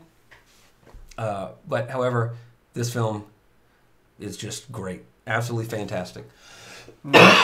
Excuse me. And then number 5, I would say Annihilation. This was another hit and miss one with Natalie Portman and Tessa Thompson and Jennifer Jason Leigh. Also based on a book, but what's his Alex Garland, I think, wrote and directed it off the book. But he did 28 Days. Wrote 28 Days Later. Wrote Sunshine. I'm a big fan of his work, so I might be a little biased towards it. But this was good sci-fi for me. It was a interesting mix of. I was gonna say Quiet Place, but that's wrong. It has horror elements. It's a little bit. It's got like elements of The Thing. It's got elements of 2001. Some mystery. So it's good. And I mean, I like Natalie Portman, but like for me, she's she doesn't. She's a good actress, but she doesn't like fit the role sometimes. If that makes sense. Like V for Vendetta, should have got Keira Knightley, somebody who speaks with an English accent. I couldn't get past that. Still love the movie, but it's just like, oh, hello. Like I just see somebody doing an accent. Like right. I know you're doing an accent. Stop it. Make your character an American. I don't care. I didn't buy it. So I mean that's again, I'm a kind of a nitpick king today. But Annihilation. I think it's on Netflix because this was a movie I think that was actually produced for Netflix, but then they released it in theaters. But with a wide release, because there's a lot of film. Like for example, speaking of Oscar Isaac, who's in this film, there's a film called Operation Finale. That's what they look like. Yeah. The new Ghostbusters reboot actually looks really good. the second reboot. But anyway, Operation Finale with Oscar Isaac. When I saw it, it pops up Netflix in front of like, what the hell? It's not on Netflix. Well, no, that's because they released it in a few theaters to qualify for the Academy for Oscar season. I don't know if this one fits because I haven't seen it on there. Because I probably would have watched it. It's on something right now. It's on either Amazon or it might have been an Amazon movie. It was one of the streaming like non-studio releases that they ended up releasing pretty wide. Because we saw it in the theater because Autumn read the book. Gotcha. So yeah, I recommend that. And then number 4 for me is another Paramount animated film. Well, maybe they did it. I don't know. I heard something that it was like I could be mistaken. That's one of the scariest scenes of any movie this year. That scene was scarier to me than anything in Hereditary. Spoiler. Well, if you haven't seen it, I'm not gonna say what it is, but it's good. Good tension. Anyway, another animated film, Isle of Dogs, which I did. Fantastic. I had a smile on my face the whole time. Yeah. I enjoyed every frame of this film. So entertaining, so good. Just and every scene is a painting, so to speak. Like just so well done. The little details, just the animation, and the story was fantastic. Yeah. It wasn't just some throwaway. Animated films you don't usually kind of go into them expecting, some ground. the parents died, so now the kids got to realize their worth from this other outside party to come back and claim what's theirs, kind of thing. This one's, this is a deeper story than that. And I'm not pigeonholing all animated films because there's some great animated films out there. Don't get me wrong. These, to me, the greatest animated films work on that dual level, to where an adult can watch them and get something completely different out of it, while the kid's still completely mesmerized and entertained by it. Every Pixar film. John says he thinks it's on Amazon Prime, Annihilation. No, it's on one of them for sure. I will be checking that for sure after this podcast.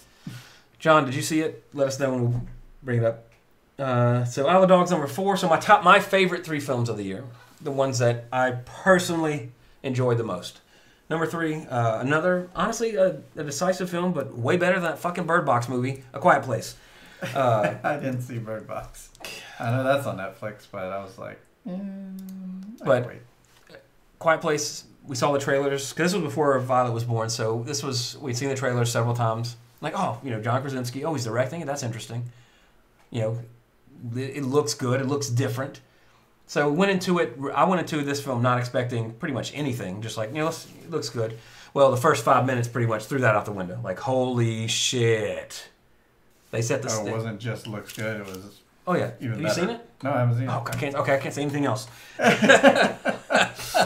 I haven't seen it. But it's on my list. I mean, it's already out, right? Yeah, I could see it. It's out now. Yeah, I mean, you could. I remember, because I wanted to watch this at home specifically because I heard. The theater people. Yeah. Watch it, where there's no. You don't have dogs, you have cats, so. Yeah, it'll be quiet. I didn't mean. Sorry. It'll be a quiet place. Yeah. Exactly. It's my theater experience. This film, even though I mentioned it way back on the podcast, but we had some noisy kids in front of us, so that was annoying, but it didn't ruin the movie. Right. Don't watch Bird Box. Watch this movie. I didn't. I don't understand the hype with Bird Box. I'm sorry. I watched it. It's like I had people saying on my friends list when I said I post when I watch movies that are illegal.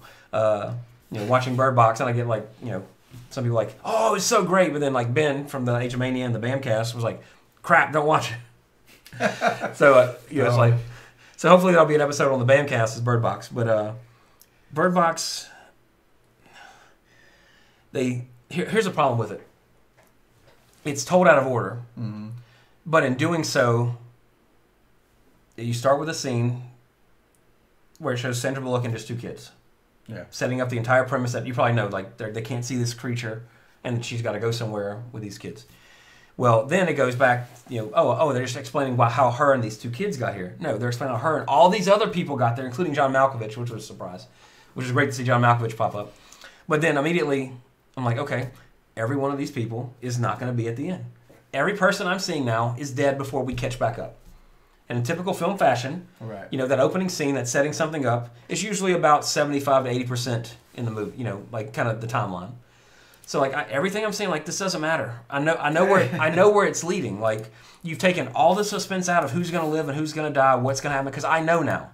I know that every person I'm seeing is going to die, or they're not there, and I know they can't just leave.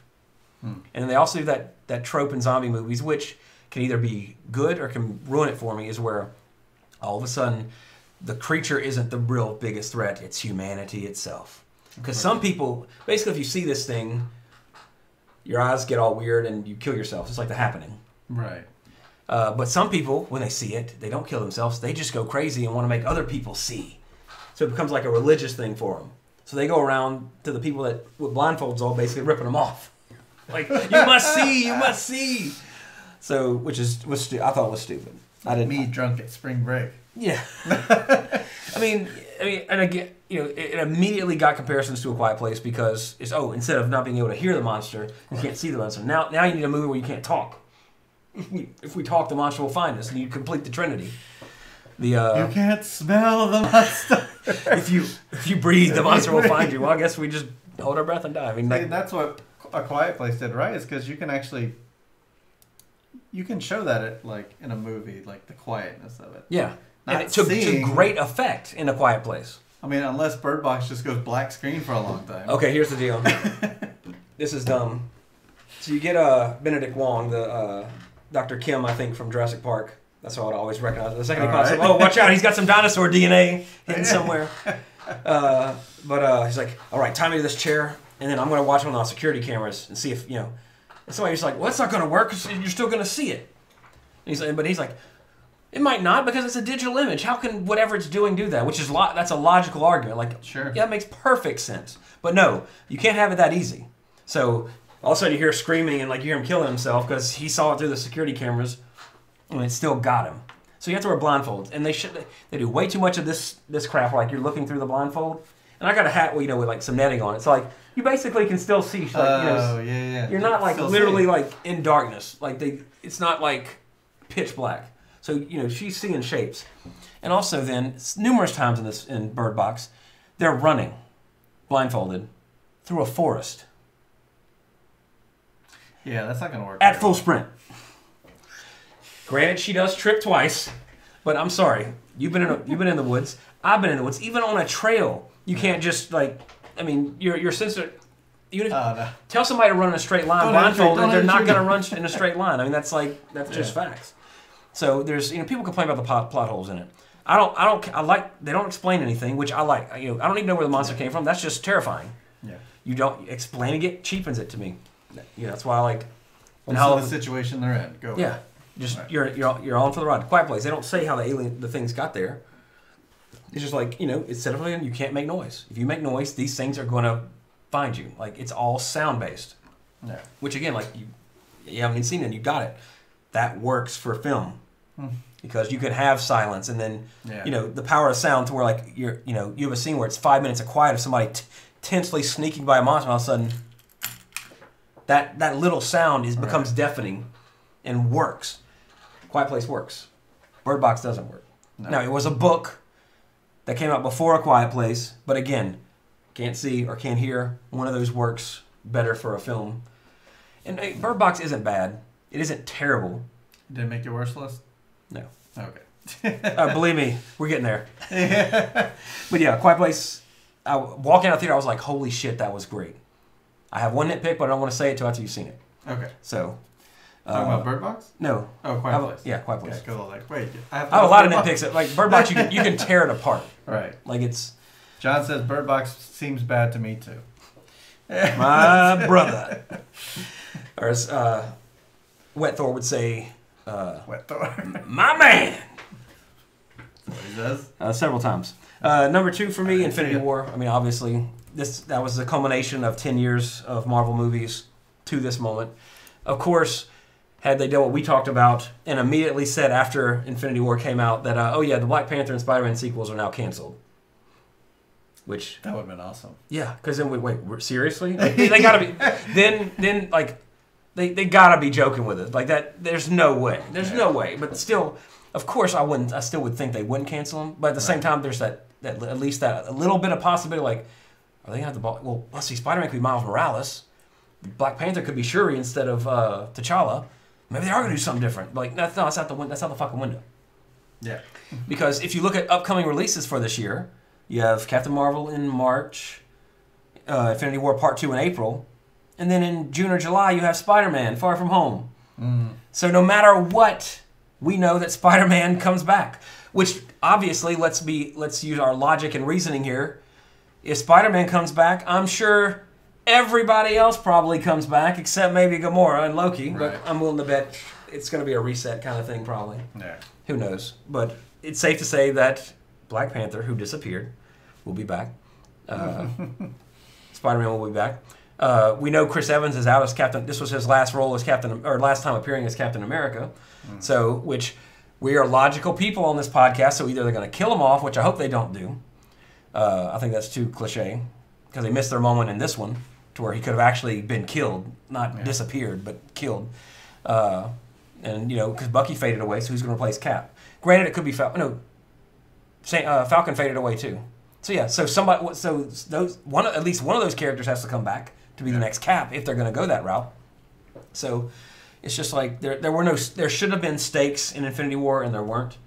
But nevertheless, it was absolutely amazing seeing all that shit on screen after 10 years ago with Iron Man, starting it, and then everything they did was leading up to it was leading up to the first Avengers and then into this. So That was amazing, and it's a fun freaking film, and it's on Netflix now if you haven't seen it. Yep. Which pretty much everybody in the world has seen this film. Lots of great '80s references in it. Is Footloose still the greatest movie ever made? No, it never was. So, yeah. So, Infinity War, great fun. I mean, again, I can't wait for the next one, but let's be honest. I'm not. When Spider-Man fades away, it's a great moment. It's sad. Like I don't want to go. It's like, oh man, but at the same time, it's like, I'm like, as an audience member watching, I'm just like, it's okay, buddy, you'll be back. You don't even know you're gone because your sequel's coming out. In fact, you're about to go start filming it, Tom Holland. So, whatever. In fact, you're beyond the border again. That's because there's this giant wall being constructed right here. I don't know why I keep doing that because it's like clearly in the way. Like I'm stealthily. It's there for a reason. But now for example, we were watching Ant-Man and the Wasp, the credit scene at the end, where he's basically stuck in the quantum realm. Like that made all like I was like, seen that one either. Fuck Jesse. Sorry, it's the after the credit scene. Okay. So, I mean, he comes back, but does he come back in the trailer for the next one? Well, some people are saying that's Loki. Ooh. Because every time you see Loki, he's always doing this. He does What's that. Paul Rudd doing? He's like, let me in. I think that's a little deep.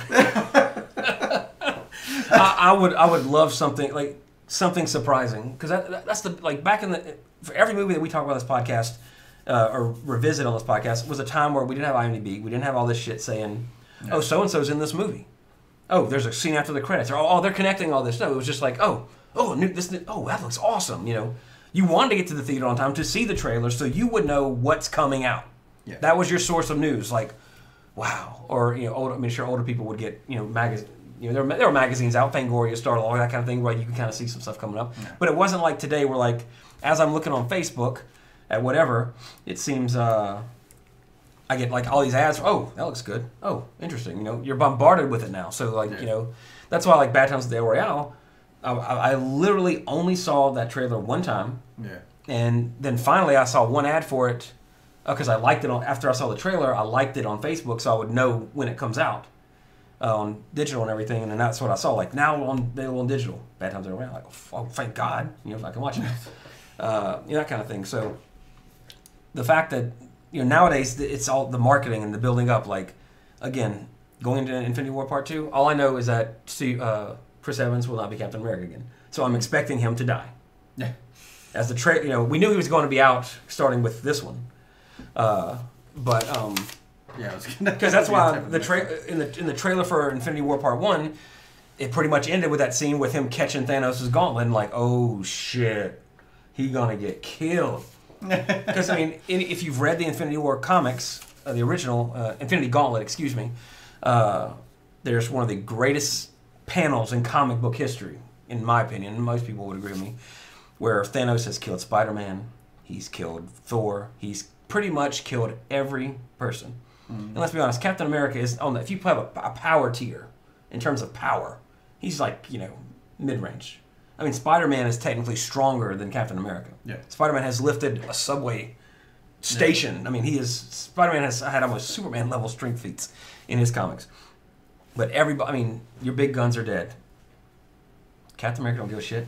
Walks straight up, gets in Thanos' face, and it's a great scene. Like this is the scene I was hoping. Like I wish they would have done that in everybody's dead. Still could in the next one. Fingers crossed. Steve Rogers walks right up, gets in his face, and says, "As long as one person stands against you, you can't claim victory." Great moment. And what does Thanos do? He backhands Captain America, snapping his neck, and he wins. Yeah. And now again, back in the day when you're reading that comic book, oh my God, because you don't know what the next issue is going to be. Right. You don't know what's going to happen. You have no clue. And there was a time when people stayed dead in comic books and movies. Not now. Not now. Which again, that's why in movies like A Quiet Place, where you have no conception of what's going to happen, and then when they set the stakes, you're there. Okay, I know the stakes. I know what's up now. Infinity War, I know that there's part 1 and part 2, so it's going to be an Empire Strikes Back ending. I know that Spider-Man has a movie coming out, I know Black Panther has a movie coming out, I know Captain Marvel's coming up. I know all this stuff because of the society we live in and the way everything works. So when I see a great scene, it's cheapened because I know that it's okay, buddy. It's okay, Spidey. You'll be back. Yeah, Don't worry. It's okay. So there's nothing. You have to have stakes. That's what builds that emotional investment in films. That's why in Toy Story 3, when they're sitting there in that trash compactor, I'm like, holy shit. Yeah, we've been in here about as long as a movie is. Yeah, like this, because this isn't the beginning. This is the first 20 minutes. And it's just, and I mean that's just like, and that's what's so genius because you have 4 coming up the end of this year, which I hope Toy Story 4 doesn't suck. Like it had such a good ending. I did. The trilogy ended where it should have ended. There didn't need to be a 4, but we'll see. Because Tom Hanks said it made him cry. Indiana Jones. Yeah, brilliantly. Speaking of which, all of the Indiana Jones films are on Netflix now. So, in fact, because all of them. Actually, I don't know if Kingdom of the Crystal Skull is. Oh, really? Because we've only watched Temple Raiders and Last Crusade. Because I'm not going to watch. Actually, I will have to watch that eventually. Because, like I said, I will watch every bad movie at least one more time. Right. I'm watching Kingdom of the Crystal Skull that one time in the theater. And the bad taste is still somewhere back in there. But anyway, it's Infinity War, yeah. There has to be stakes. Not the delicious, rare ones that you can get at numerous steakhouses, but the stakes for the characters to where you worry about them. Right. That you're afraid for them, like, I'm not trying to think of an example, but I can't right now because I'm staring at it. Anyway, y'all don't want to talk about. So, but my personal favorite film of the year is also the one, honestly, I was anticipating the most, personally. And that is, of course, the reboot, so to speak, of Halloween, which everybody knows I hate remakes, but this isn't a remake. This is, the first one still happened, and they're erasing everything else. And, now this is a direct sequel to the first one. Okay, I'm on board for that. I can accept that. Because, the trailer looked fantastic. And the movie, until one single plot point that was completely unnecessary, was absolutely amazing. I didn't see it, so. I know you're not big on the franchise, so there's this. They set up this scene, as it's going, it comes to this point. Will Patton's the sheriff in this film. So major spoilers for Halloween if you haven't seen it. It comes out it's being released. It's on digital now. The Blu-ray. Tascam DR40. I saw that. Like because they're podcasters. I was like, yeah. Oh, that's actually the 15. That's the smaller one. But anyway, so spoilers for Halloween if you haven't seen it. Big spoilers. So Michael Myers has a doctor, and in the original it's Dr. Loomis. Iconic role. Everybody knows Dr. Loomis. That's a film. That's a horror character. Everybody like, oh, so that's a Dr. Loomis character in this movie. It's that type. He's the Dr. Frankenstein to the Frankenstein's monster. Because he was Michael's doctor. He's trying to help him. But in this one, the doctor's like trying to understand why, and he speaks with a stupid accent. He's not a bad actor. But then you get to this point in the film, right around maybe 65-75% through it, to where it's revealed that he's the one who orchestrated the whole thing for Michael to get out because he wanted to see what he was going to do. And then he turns heel, to use a wrestling term, kills Will Patton, which totally pissed me off. Because Will Patton I love him. He's a great actor and he's great in this film. And basically there's a shot where Will Patton hits Michael with his car. And he's getting out to go shoot him. He's like, sorry, doctor, stay in the car. I'm ending this. And he's going to shoot Michael Myers in the head. And in this timeline, he's still human. So it's like, they foreshadow this, and the whole time I'm like, okay, I guess they're doing this, which sucks. And they do it. But the doctor is revealed where he comes and kills Will Patton, brings Michael to Laurie Strode's house, to initiating the final conflict, but Michael kills him. So there's no purpose for it. It's stupid. It's absolutely unneeded. You did not. Michael could have just popped up, stopped Will Patton, or pretend to be dead, and then they just handcuff him, put him in the car to bring him, and then Michael hears where Laurie Strode is, and he takes over the car and then goes there. You don't need this stupid plot twist that is more of a reference to Halloween, like H2O. I mean, I'm sorry, Curse of Michael Myers, or something like that.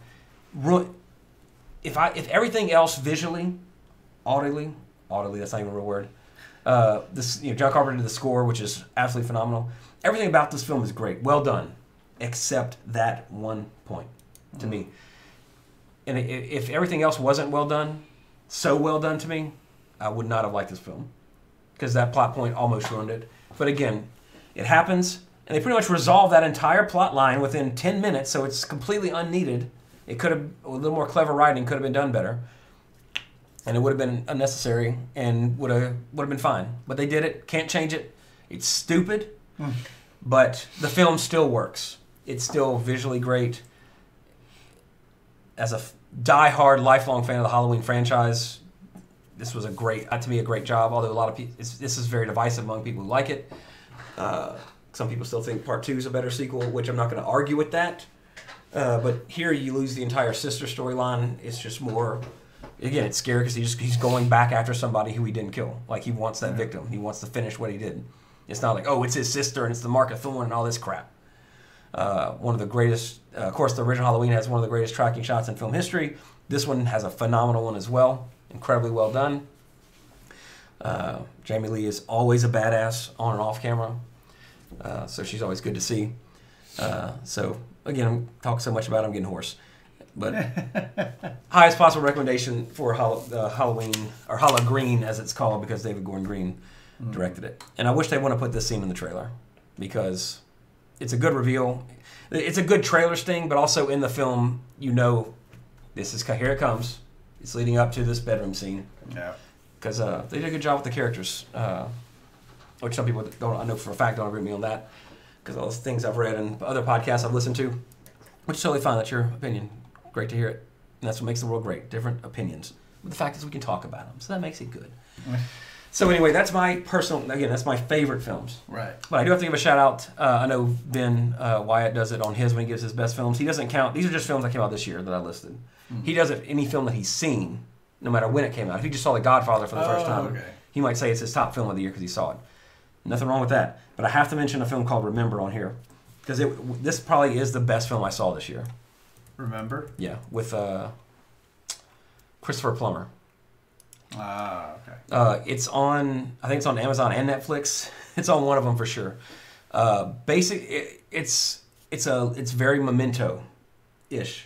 He has dementia, he has Alzheimer's, so he's trying to get these Nazis who basically escaped justice, because he's a Jew, former concentration camp. Former Jew. Well, I mean, people do convert away from it, so I guess that's not a term you hear often, though. So that's kind of the plot, but he doesn't have his body tattooed like Leonard Shelby in Memento. Here's a fun fact that I learned reading the trivia about this film, Remember. You see in film, in fact, recently, The House with a Clock on Its Walls, or In Its Walls, the Jack Black, Kate Blanchett, first non-R-rated Eli Roth film, which it was good. I wouldn't put it on any best of list, but it was entertaining.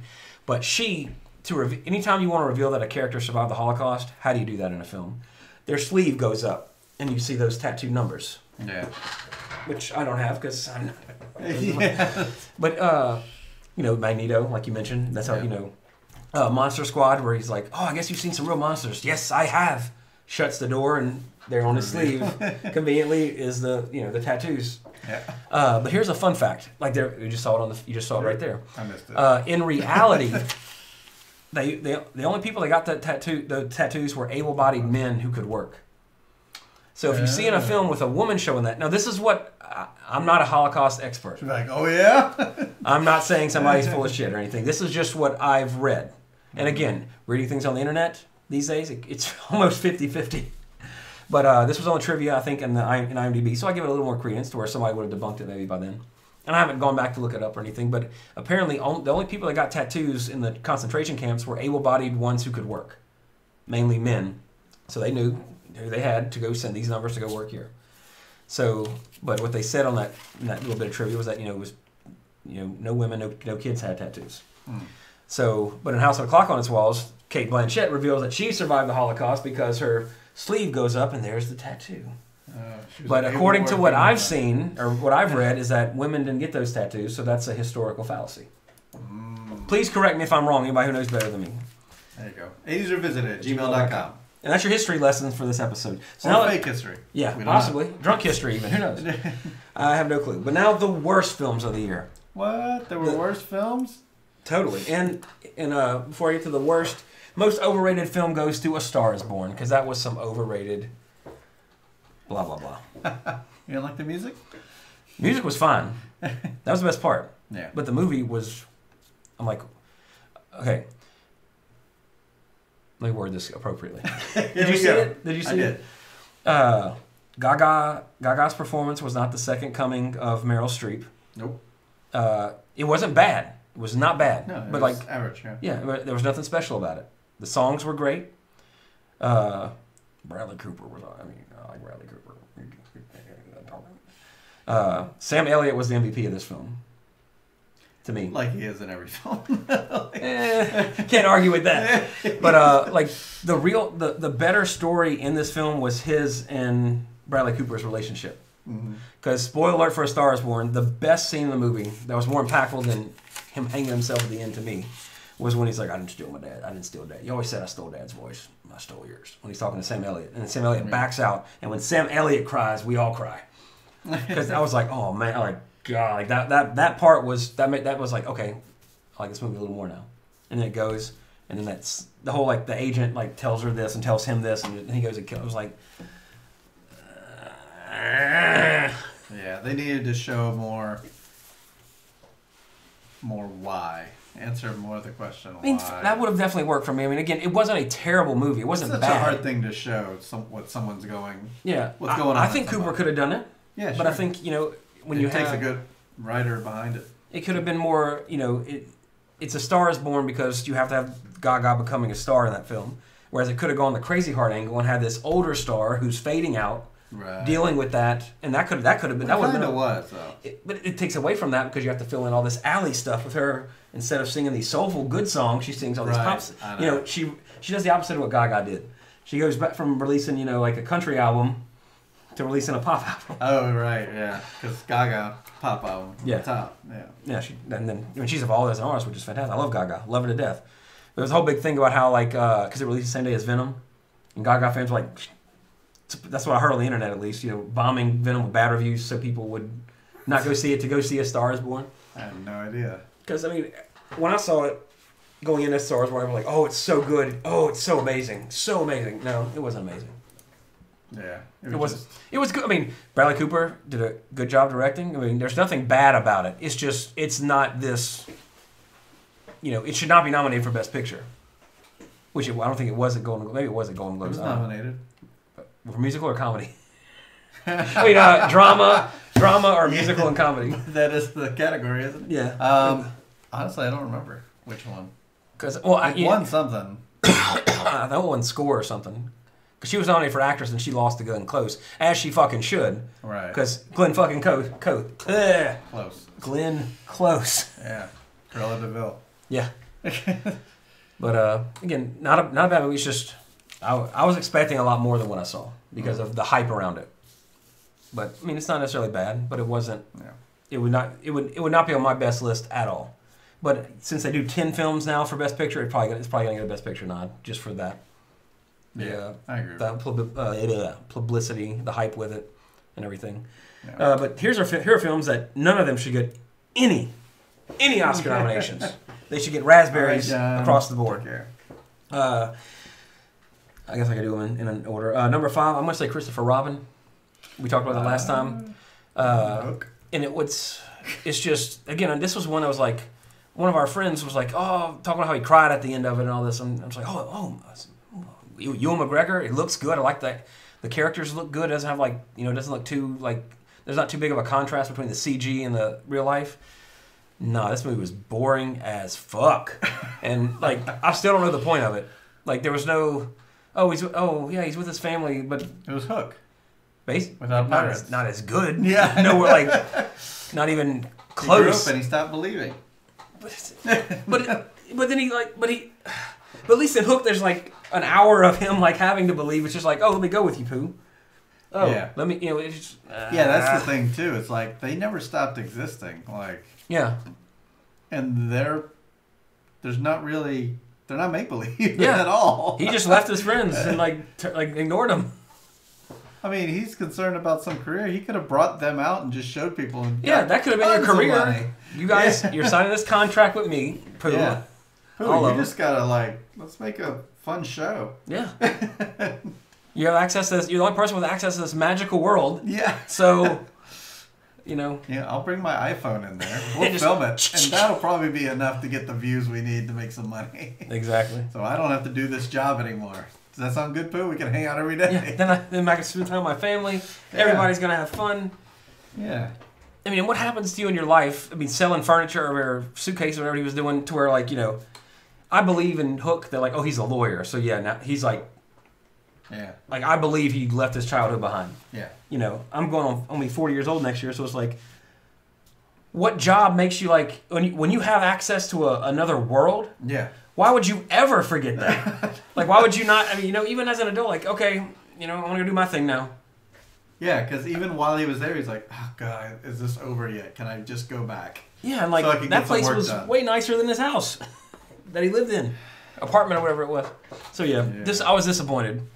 It might be unfair to put it as a worst because every film, the top 4 are all actually horrible films. This one I can see the charm in it, at least for kids, but it's over. Again, I put it in the category of Star is Born, overrated. I mean, Pooh was the best part. Absolutely, Yeah. Best actor for Pooh. Yeah. Best supporting actor nod for Winnie the Pooh. Number 4, I put in that same category too because expecting so much And and Melissa fell asleep during Christopher Robin. Sicario 2. Sicario. The 2. first one, I don't even I didn't know. I didn't know anything about it. Just Emily Blunt, Josh Brolin, Benicio del Toro. Mm. Love the first one. The first one was fantastic, great film. This one, not so much. To quote Hook. Did you see this one? I did not. Okay. Well, it's just it starts good. It starts strong, and then it becomes Wanted. The Angelina Jolie, Wow. it goes off the rails into comic book territory. And it was so good about the first one, and the start of this one was it's very okay, we're doing this, I can't interfere with your jurisdiction, that kind of stuff, interesting. And then it goes straight to hell. Did not like it. Again, well acted, well directed, well written even, except the story itself you needed to rethink the end of the film. The last act was a mess, and that ruined everything else for it because it built up a good going in. So, anyway, number 3, The Commuter with Liam Neeson, or Taken on a Train, as opposed to Nonstop, which was I forgot taken what that on a is plane. until you said that. Yeah. Again, this probably cost them $20, $30 million to make. Probably made 60, 70. Being modest with it, because it's Liam Neeson. Yeah. And again, you got Liam Neeson, you got Michelle Vera, the chick from The Conjuring, and Bates Motel, or Vera something. I can't think of her last name. Vera Domingo or something like that. Right. Her. Right. Yeah, her. Mike from Jonathan, whatever. I can't think of his last name. Jonathan, whatever. Mike from Breaking Bad and everything. He's in it. It's got a good cast, and again, just like Nonstop, it's okay, who is it? You got me hooked. Who's the bad guy here? They do that, and then the resolution is ridiculous, and where it goes from there is absolutely terrible. Mm. And I knew you easily could tell that's what's going to happen going into it. It's the same thing, and and Nonstop. They did the same movie on a train, literally, just like Die Hard was a great movie. What if it took place on a Navy ship? Under Siege. Under Siege did good copying a Die Hard formula. What if same thing took place on a train? Die Hard's guilty of it too. Die Hard was a success to another one. Where? We did this one in this office building. Let's do it at an airport. Yeah. What was it? The Goldbergs Christmas episode was about Die Hard. Mm. And they wanted to remake Die Hard, and that's some of the pitches they had was at an airport. And they're like, no. I think they settled on in a treehouse because they had a treehouse. Mm. But again, Liam Neeson's in it, so I'll see anything that he's in. Even Love Actually. Boring. But anyway, so that's number 3. Number 2, I have a tie. and I really hate having films from this actor on here, but he doesn't make the best choices all the time. I think he's probably got a 50-50 track record, and that's the always likable Dwayne "The Rock" Johnson, who starred in not one but two if I had to guess, terrible films this year. Terrible films. And you are correct. So tied for my picks for the second worst films of the year.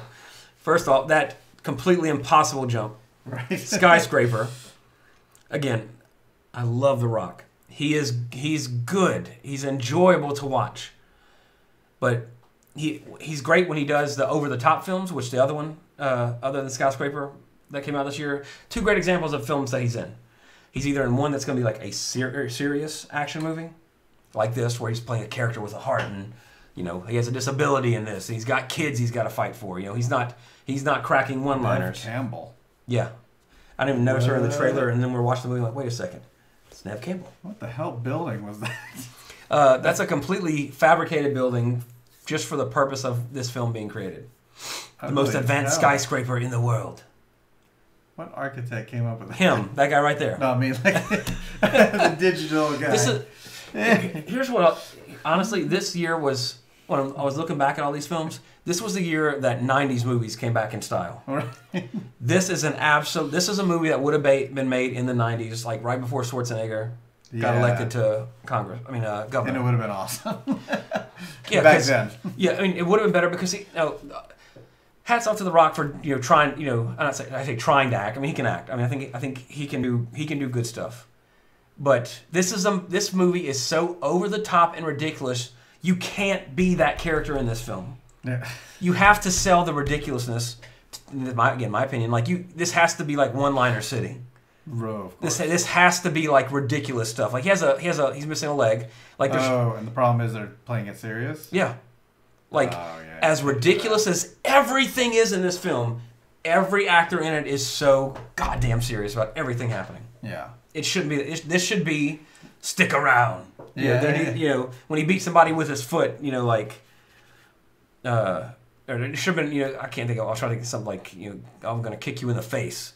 Oh, really? How you gonna do that? And he does it with he picks up his foot and like hits him with it or something. It's got to be stuff like that. This is Die Hard. I mean, it's Die Hard, and but he has to get back into the building, and he designed the building, and it's the most advanced building ever made. This fucking building should have turned into a transformer at the end, as far as I'm concerned, because that would not have been outside the realm of possibility. It's just, again, that you take the same plot and go, tell your, okay, look, guys, this movie's ridiculous. Let's play it that way.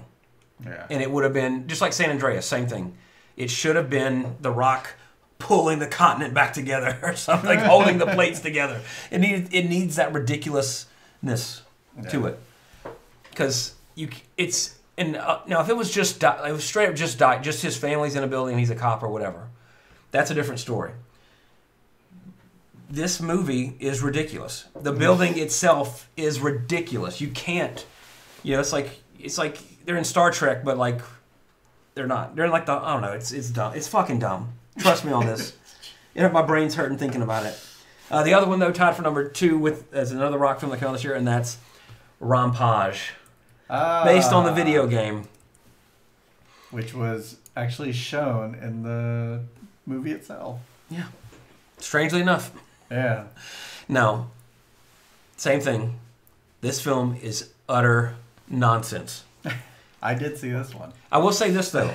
Halfway through the film, The Rock turns into The Rock. Mm-hmm. And it's the first part of the film where he's actually pulling a Chris Pratt from Jurassic World. Yeah. Like, where he's being like, he's the monkey trainer. And monkey scientist.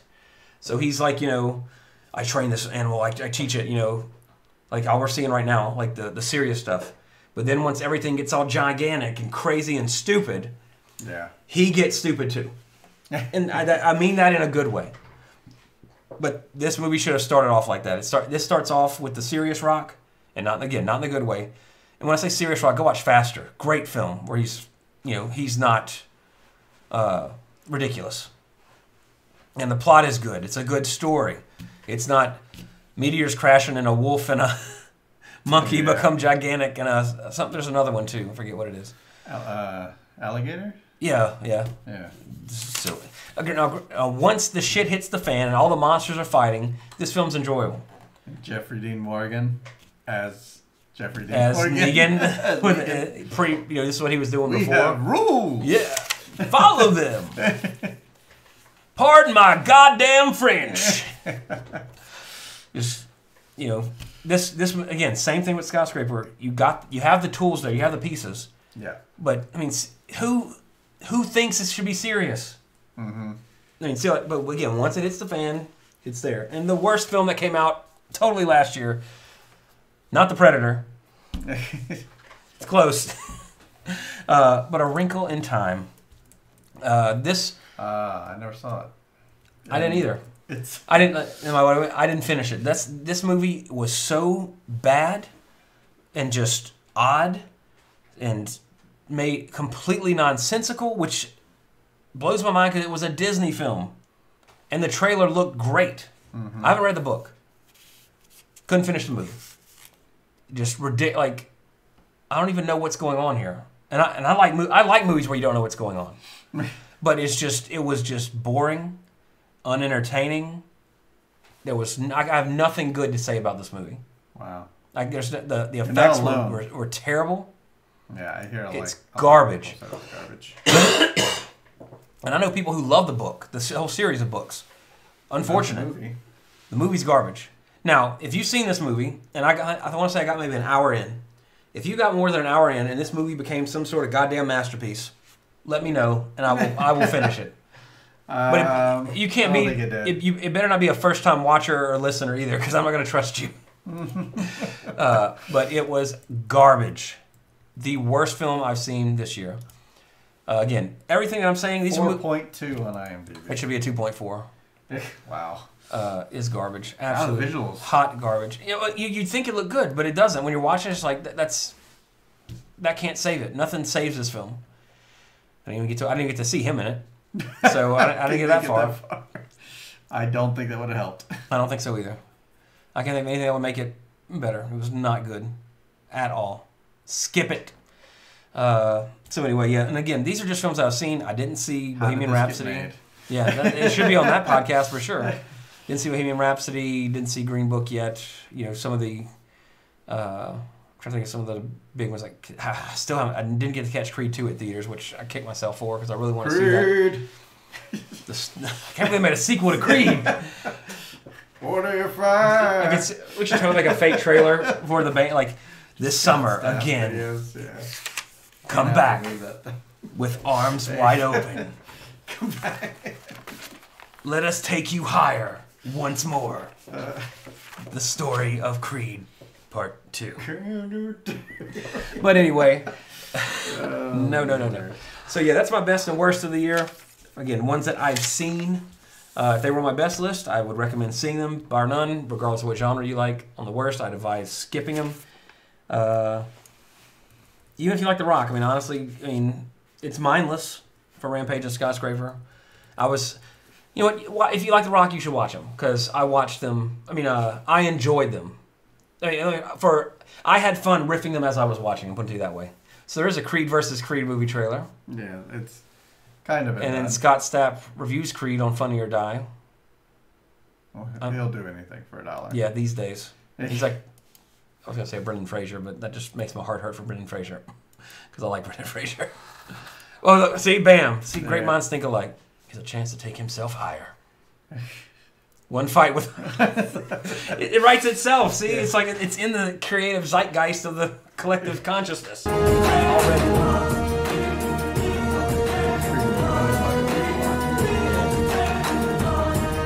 Sacrifice. Yeah. Wow.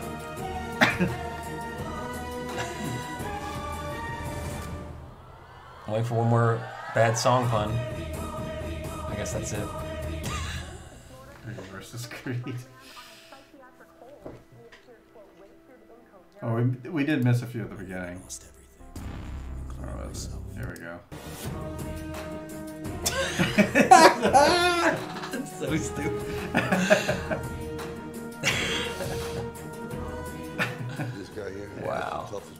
Wow, word of the day is wow.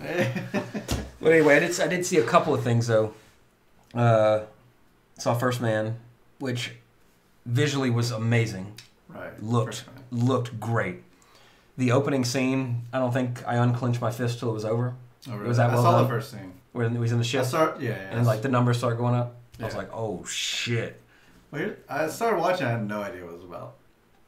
So I was like, okay, this is cool. I watched the whole thing, but then whenever he lands, I don't know. I just wasn't in the mood to watch a movie like that. Yeah, at the time. I didn't know it was like that. I thought you know, because trailer. I was like, this seems like it's gonna be slow. Yeah. Oh, it was. Yeah, and at the time I wasn't looking forward to that at the moment. I mean, I knew it was 2.5 hours, somewhere around there. It won Best Music at the Golden Globes. Which it deserved. I thought the score. I have a score. Same guy who did La La Land. Well, he didn't do the score. Yeah. Oh, he did that same. Well, I thought it was the Justin. What's his face? So he directed and did the score. Yeah. Wow. Okay. Hats off. I want to say. Yeah. I thought it was a different name. I don't know. I can't pull his name out of my hat. Justin.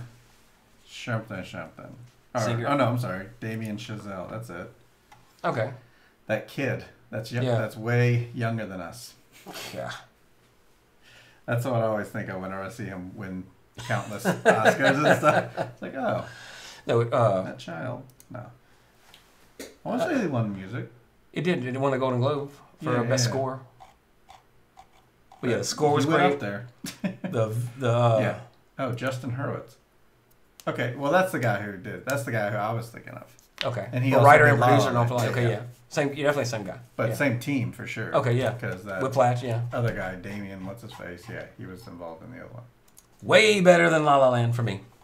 It's like a group of friends that win a lot of awards. Must be nice. Unlike Seth Rogen, Danny McBride, and James. I would be just as happy. I would, of course. I would be too. But great. I mean, visually. I mean, my critique of it is that it should have been 2 hours, not 2.5. Yeah. And also, I think, I mean, here's the thing. There's a huge controversy about this film. I didn't know this till after the fact. Apparently, because they do not show them on the moon planting the American flag, the far right have boycotted this film. Because it doesn't show them planting the flag on, like, actually sticking it in the soil. That's ridiculous.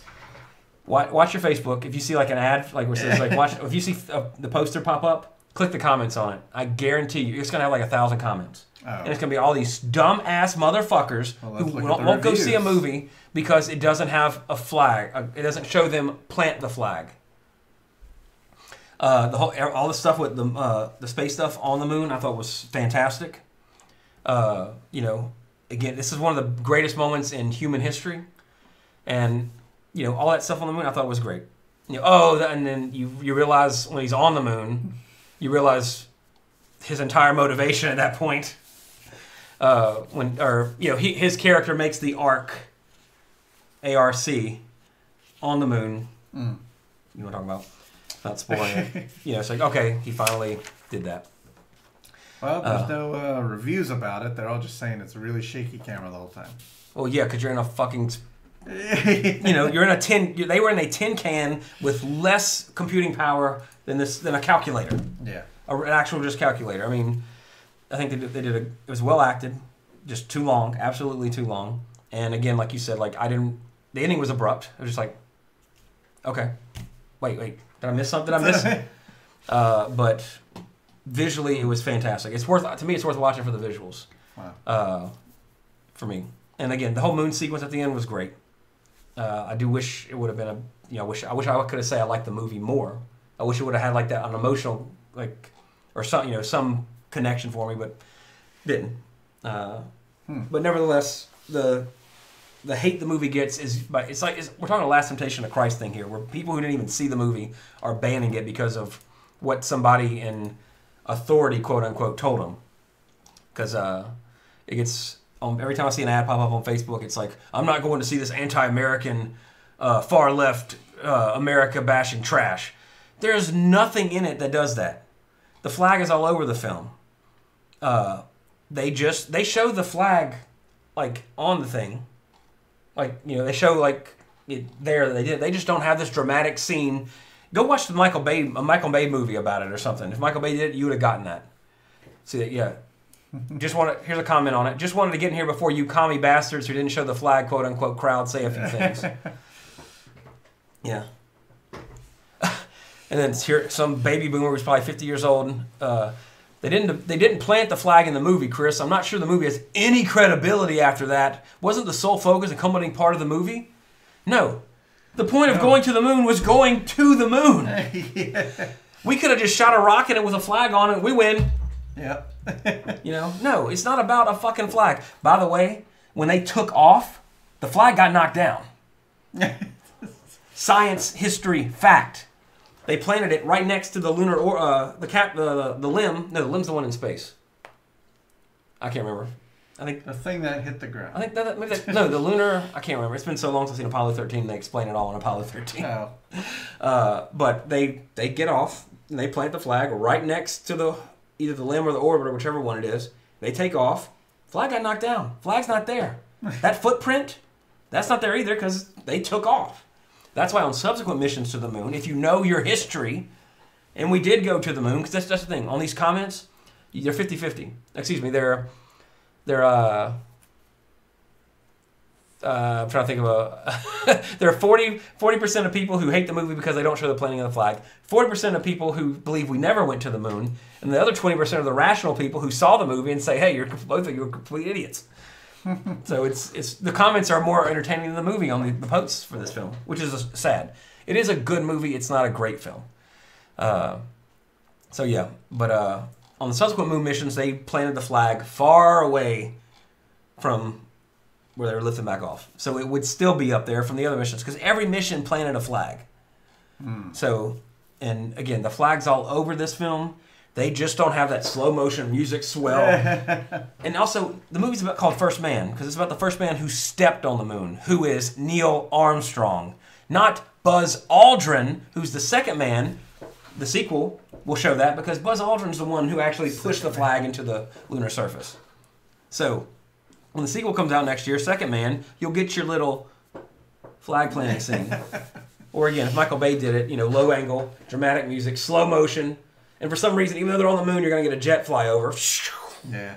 Hits the ground, slow motion. I don't think anyone who listens or watches this is the people you're I would hope talking not. about. Yeah. If so, we don't fucking need you.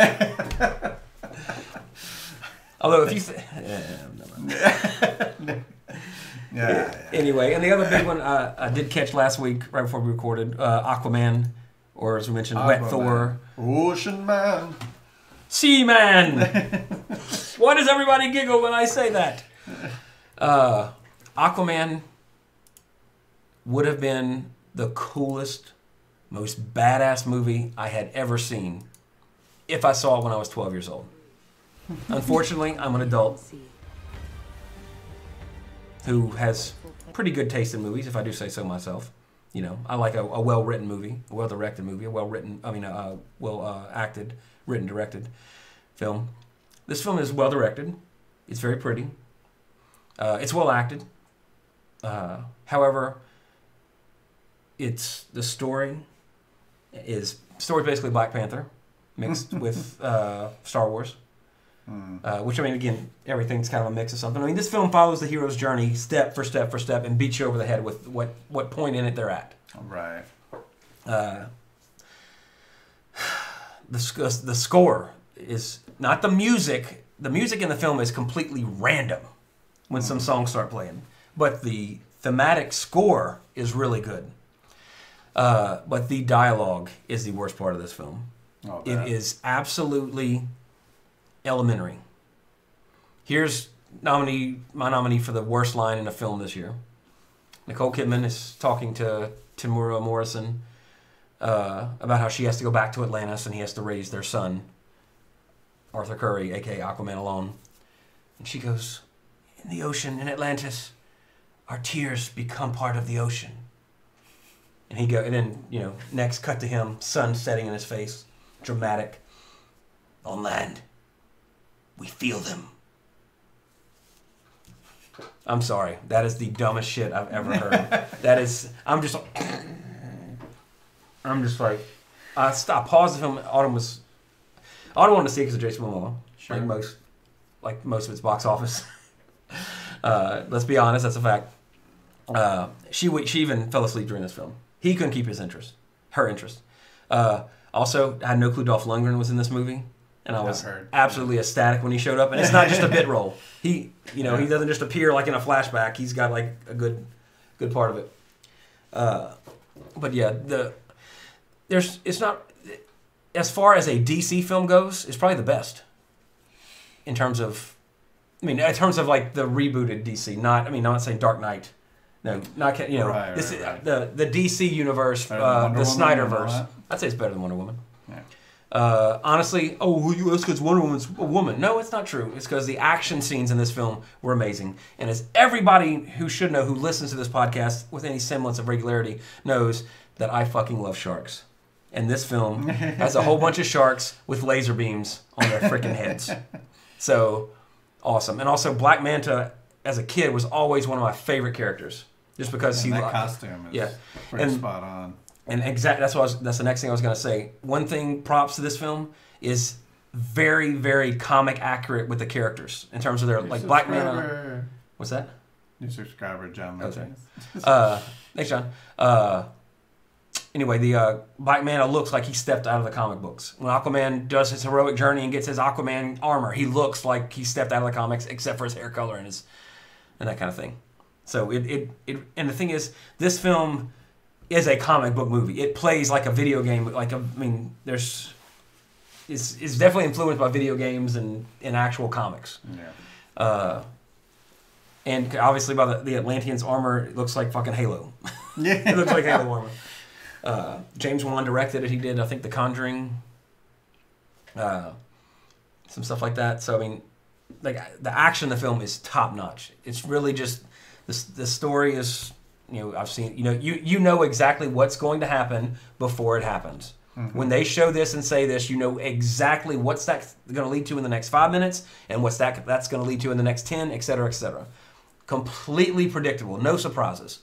The only thing that was really stupid is there's a scene in this film. Back in the 50s and 60s, Aquaman had an octopus team partner, and that octopus appears in this film playing the drums in the arena. So we're treated to an octopus playing drums. Again, the 12-year-old would be like, fucking cool, man. That was so cool. The adult in me, that's like, you did not need to show that. That's like the rhinoceros the nod appearing in Black Panther. To just, there's a difference between a nod and like, okay, we shouldn't, like, let's be a little more, like, in a sense, it fits the movie because you have sharks with laser beams on their heads and seahorses like being ridden. This is a ridiculous movie. The premise is ridiculous, but again, it's well done. It's just the dialogue is atrocious and it's so predictable. And there's an octopus playing the drums. Didn't need the octopus. But you got him anyway. Yep, unfortunately. But I read James Wan said he put the octopus in the film because he saw Mad Max Fury Road and thought that if they can have a guy playing a flaming guitar, I can have an octopus playing the drums. I'm going to call shenanigans because that's not the same thing. No, it's not. The dude's playing a guitar with a flamethrower clearly attached. Octopuses cannot play drums. It's just dumb. And also James Wan, I have to take points off because there's an iconic scene in one of my favorite films of all time, which is The Crow, where Tintin throws knives at him. Oh, hey, wow. If that would have been on screen when I clapped, it would have been the exact moment he did it on screen. Bam! And as you just saw, he does that twice in this movie. And also, there was the big rumor that Jason Momoa would be the Crow in the Crow reboot or remake or however they were going to do it, which thankfully is not happening now, supposedly. Which, he looks the part, don't get me wrong, but he's a great Aquaman because he's playing that character like himself. Jason Momoa has an infectious personality. You see him on in interviews or like, oh, fuck, I'm in love with the guy. He's right. I'll hang out with him. And that's how he plays Aquaman. Game of Thrones, he didn't have to talk. Yeah. You know, because he's physically threatening. He can scowl at you, and he looks badass. The Conan remake, nope, didn't work. Never watched it. Don't. But he is great in this. Like in terms of like, if you look at all the Justice League, because they're all getting their own movies. You know, I mean, I like Man of Steel, but again, that's Snyderverse. Batman vs Superman was Snyderverse in terms of like how dark they were. Wonder Woman started the DC movie trend. Let's copy Marvel a little bit. We don't have to. We can bring some lights on set. We can do some things that are bright. And this is full Marvel. This is straight up Ragnarok. Yeah. And speaking of that, there's also a whole bunch of slow motion CG scenes. I have to nitpick. Where, here's your character, and here's the villain, and here comes Aquaman in slow motion. Oh, that slows down. That long hit. Yeah, the long shot, slow motion coming at you. Like, you can do that once, maybe twice. Don't do it 10 times.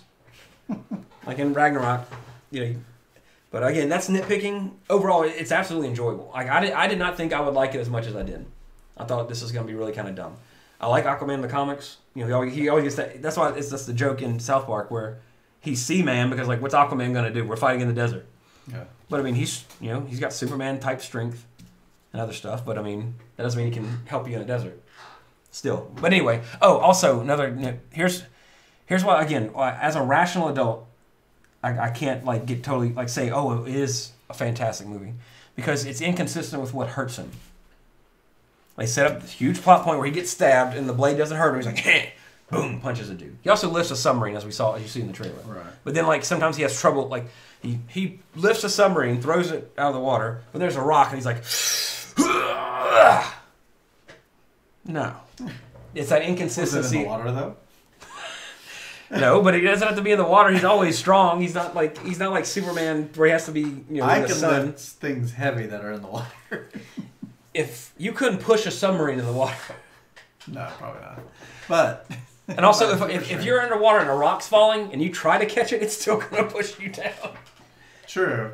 You're not gonna, you can divert it as it's falling.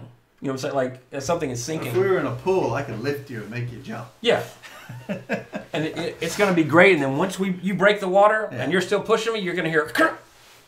That's how he's able to lift the submarine, though. Well, maybe.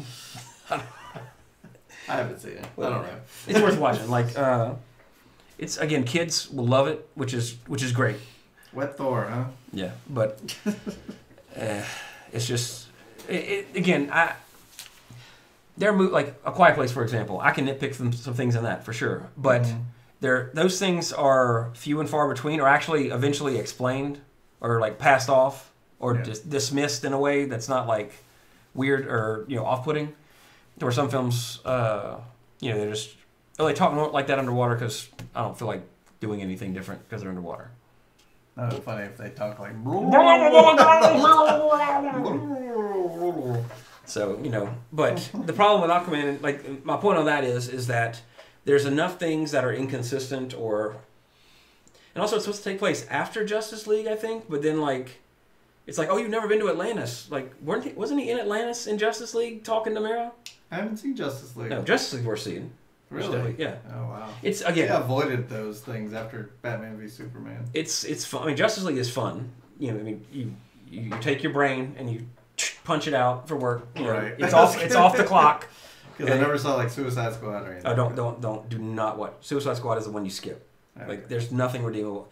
Even Margot Robbie with her sexy ass hip huggers, or I don't know, whatever, like booty shorts, whatever they're called. Can't save that film. Suicide Squad was terrible. Although James Gunn's doing part 2, I will be there if I can get a babysitter.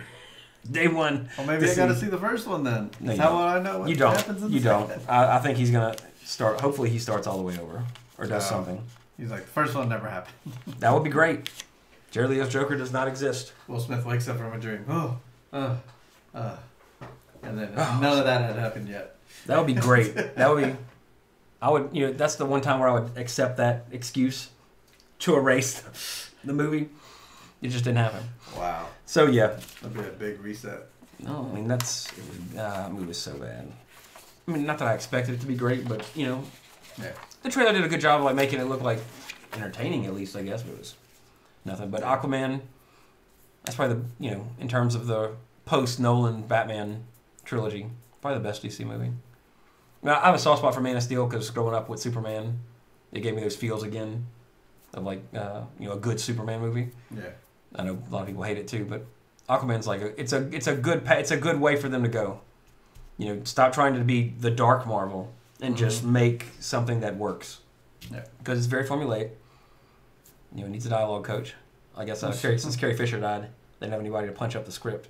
No. But yeah, that's about it. So I think that's all the new movies I've seen. Yeah, still want to. Bohemian Rhapsody comes out at the end of the month, so see that in a couple weeks on digital. And then still want to see Creed 2, like I said, but that shouldn't be too far behind. I'm surprised they're actually releasing Bohemian soon, since it won Best Picture, Golden Globes, and everything. Yeah. I'm surprised they didn't hold it off for another theatrical run for the Oscars. Oh, they still might. Well, they definitely will actually, but I mean they can't expect to make that much on it. But usually they'll re-release them. So yeah, well that does it for this episode. Hope you guys liked watching it and listening to it later. That's right. Thanks for chatting on the chat and all that stuff, John. Good talking to you. Can't say seeing you because you can't see me. Yeah. I mean, I can't see you, but you can see me. Yeah. So appreciate it. We'll be back hopefully next week. We plan to do it every Sunday unless something comes up. I need a little rabbit's foot, Lucky Charms, every little luck thing. So yeah, but always agedviz@gmail.com. I'm going to try between this episode and next to get an Instagram going because Instagram can post to Twitter and Facebook simultaneously. So that way we'll have our presence across all social media. So once I get that up, I'll maybe just make a post with a list of all of them so you can follow us on whichever one you do. I prefer. And we'll go with that. But then next week is, like I said, City of the Living Dead. Yeah, because we're going to finish the Halloween horror stuff that we didn't get done in October of last year because of things. And then after that, I'm hoping, probably not right after that, but eventually, sometime soon, the next kind of event series we're going to have is going to be Bond in the 80s because my wife told me the other day she's never seen a Bond film aside from the Daniel Craig ones, which pretty much came out since we've been together. So she's seen those. I'm like, whoa. We got to fix that. So we're actually, we just finished, the last one we watched was Thunderball, so still got like 17 more to go, I think. Actually, less than that. 14 because we're not going to, Can't you just start it like 13 because we're not going to watch. Well, honestly, that's what I wanted to show her first, but. Right, because that's how I was exposed to it. I haven't seen them all, so it's kind of like I'm enjoying it. I've seen every Sean Connery one. I didn't see the one George Lazenby did. I haven't seen all of Roger Moore's. Oh, okay. So it's more so. I mean, it's for her to see, because she just enjoys watching the fashions and the furniture and the cars from the '60s and all the films. And for me, it's just like oh, okay, I'm getting to the ones so I can then say that I've seen every Bond film. I mean, I'm not our friend of ours, Josh, is a huge Bond fan. Yeah. I mean, I'm not a huge Bond fan. That's how I was exposed to the other ones. Yeah. Because, I mean, the Daniel Craig ones Casino Royale was my favorite, but they're just so long. Mm-hmm. I mean, if they were on VHS, they'd probably be on 2 tapes. It's like, they don't need to be this long for a Bond film. But granted, and the old ones too, like the Connery ones were all usually around 2 hours, over 2 hours.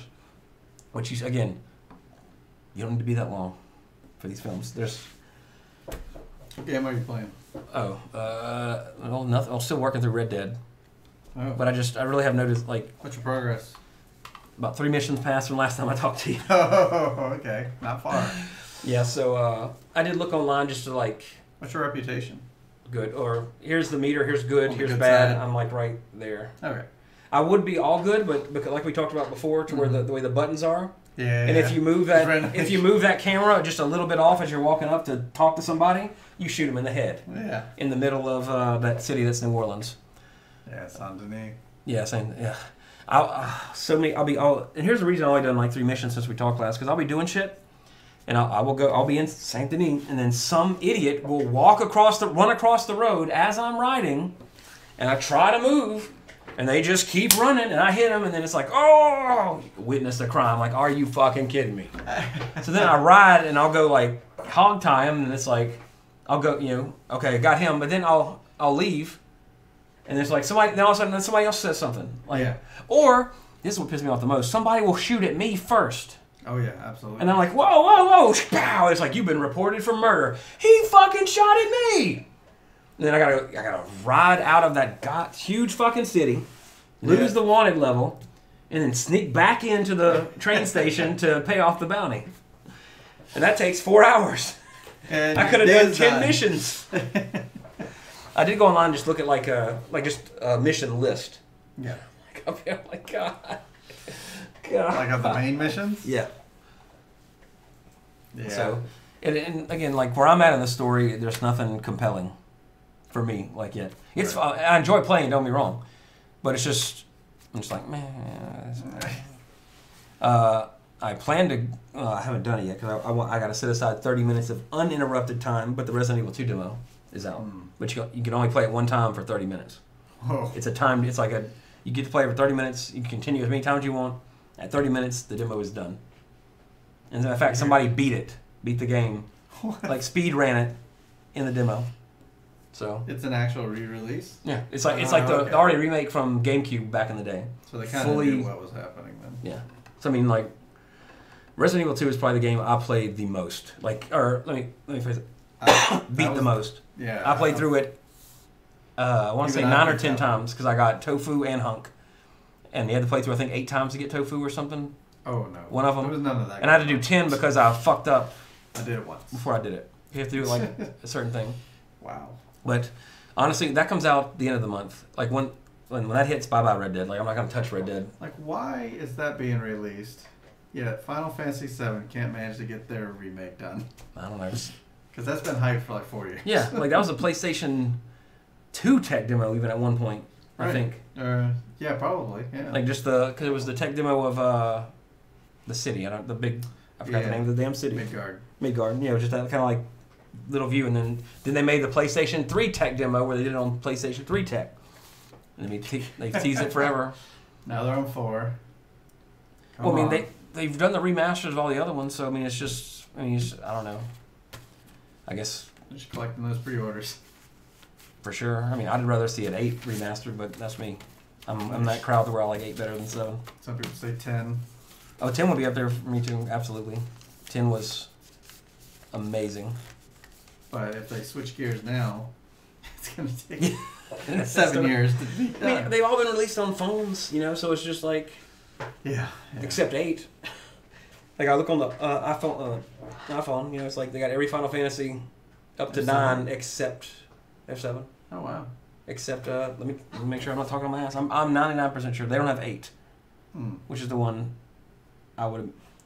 Like they're $15. They're so expensive. They are. Every Square Enix game is ridiculously expensive. Yeah, because they know they can get it. Because I bought like the first 3 just to play on the go. Yeah, 7, $15.99. I would have been thrilled years ago if PlayStation games were $15. Yeah, I mean absolutely. And you can also buy the pack Final Fantasy 6 in 1 through 6, And what's the price on that? $34. Yeah, not happening. Anyways. Yeah. So anyway, check us back next week. We'll be talking about some Italian horror with Fulci's City of the Living Dead. That's another one, much like RE-ANIMATOR. If you haven't seen it, I do believe it's on. I think it's on Amazon. It goes by several different names though. Hold on, let me. What's it called? City of the Living Dead. Oh, City of the Living Dead. But and some people, it was released several times. Sometimes it's called Cemetery Gates, I think, or something like that. City. I'll go to alternate titles. They should have like also known as somewhere on there. Right, further down somewhere. Maybe further down. Also known as Twilight of the Dead. And a bunch of other things. City of the Living Dead. Gates of Hell. That's it. Oh, the Gates of Hell Yeah, in the U.S. it's either under Gates of Hell or City of the Living Dead on, I think Amazon is the one I think it's under. But search Amazon or Netflix, it'll pop up. So that's the one for next week. Much like RE-ANIMATOR, it's not for the easily nauseated or faint of heart, so to speak. Not that it's scary, but it's got some pretty gruesome effects. Some good effects, though. In fact, one of the most famous horror movie effects, I'd say. Like if you get a top 10 list of like the most, just in terms of historical like effects of horror films, it has one of them, which we'll talk about next week on 80s Revisited. So until then, Knocking on wood for next week. Yep. I will remain Trey Harris. Jesse Sedgley. Hakuna Matata. Cowabunga. And as we do on the iTunes podcast, we do an intro now at this point. Yes, we do. Go for it. Okay, let's see. Always do the intro at the end. Just seeing behind the curtain. That's white. That's white.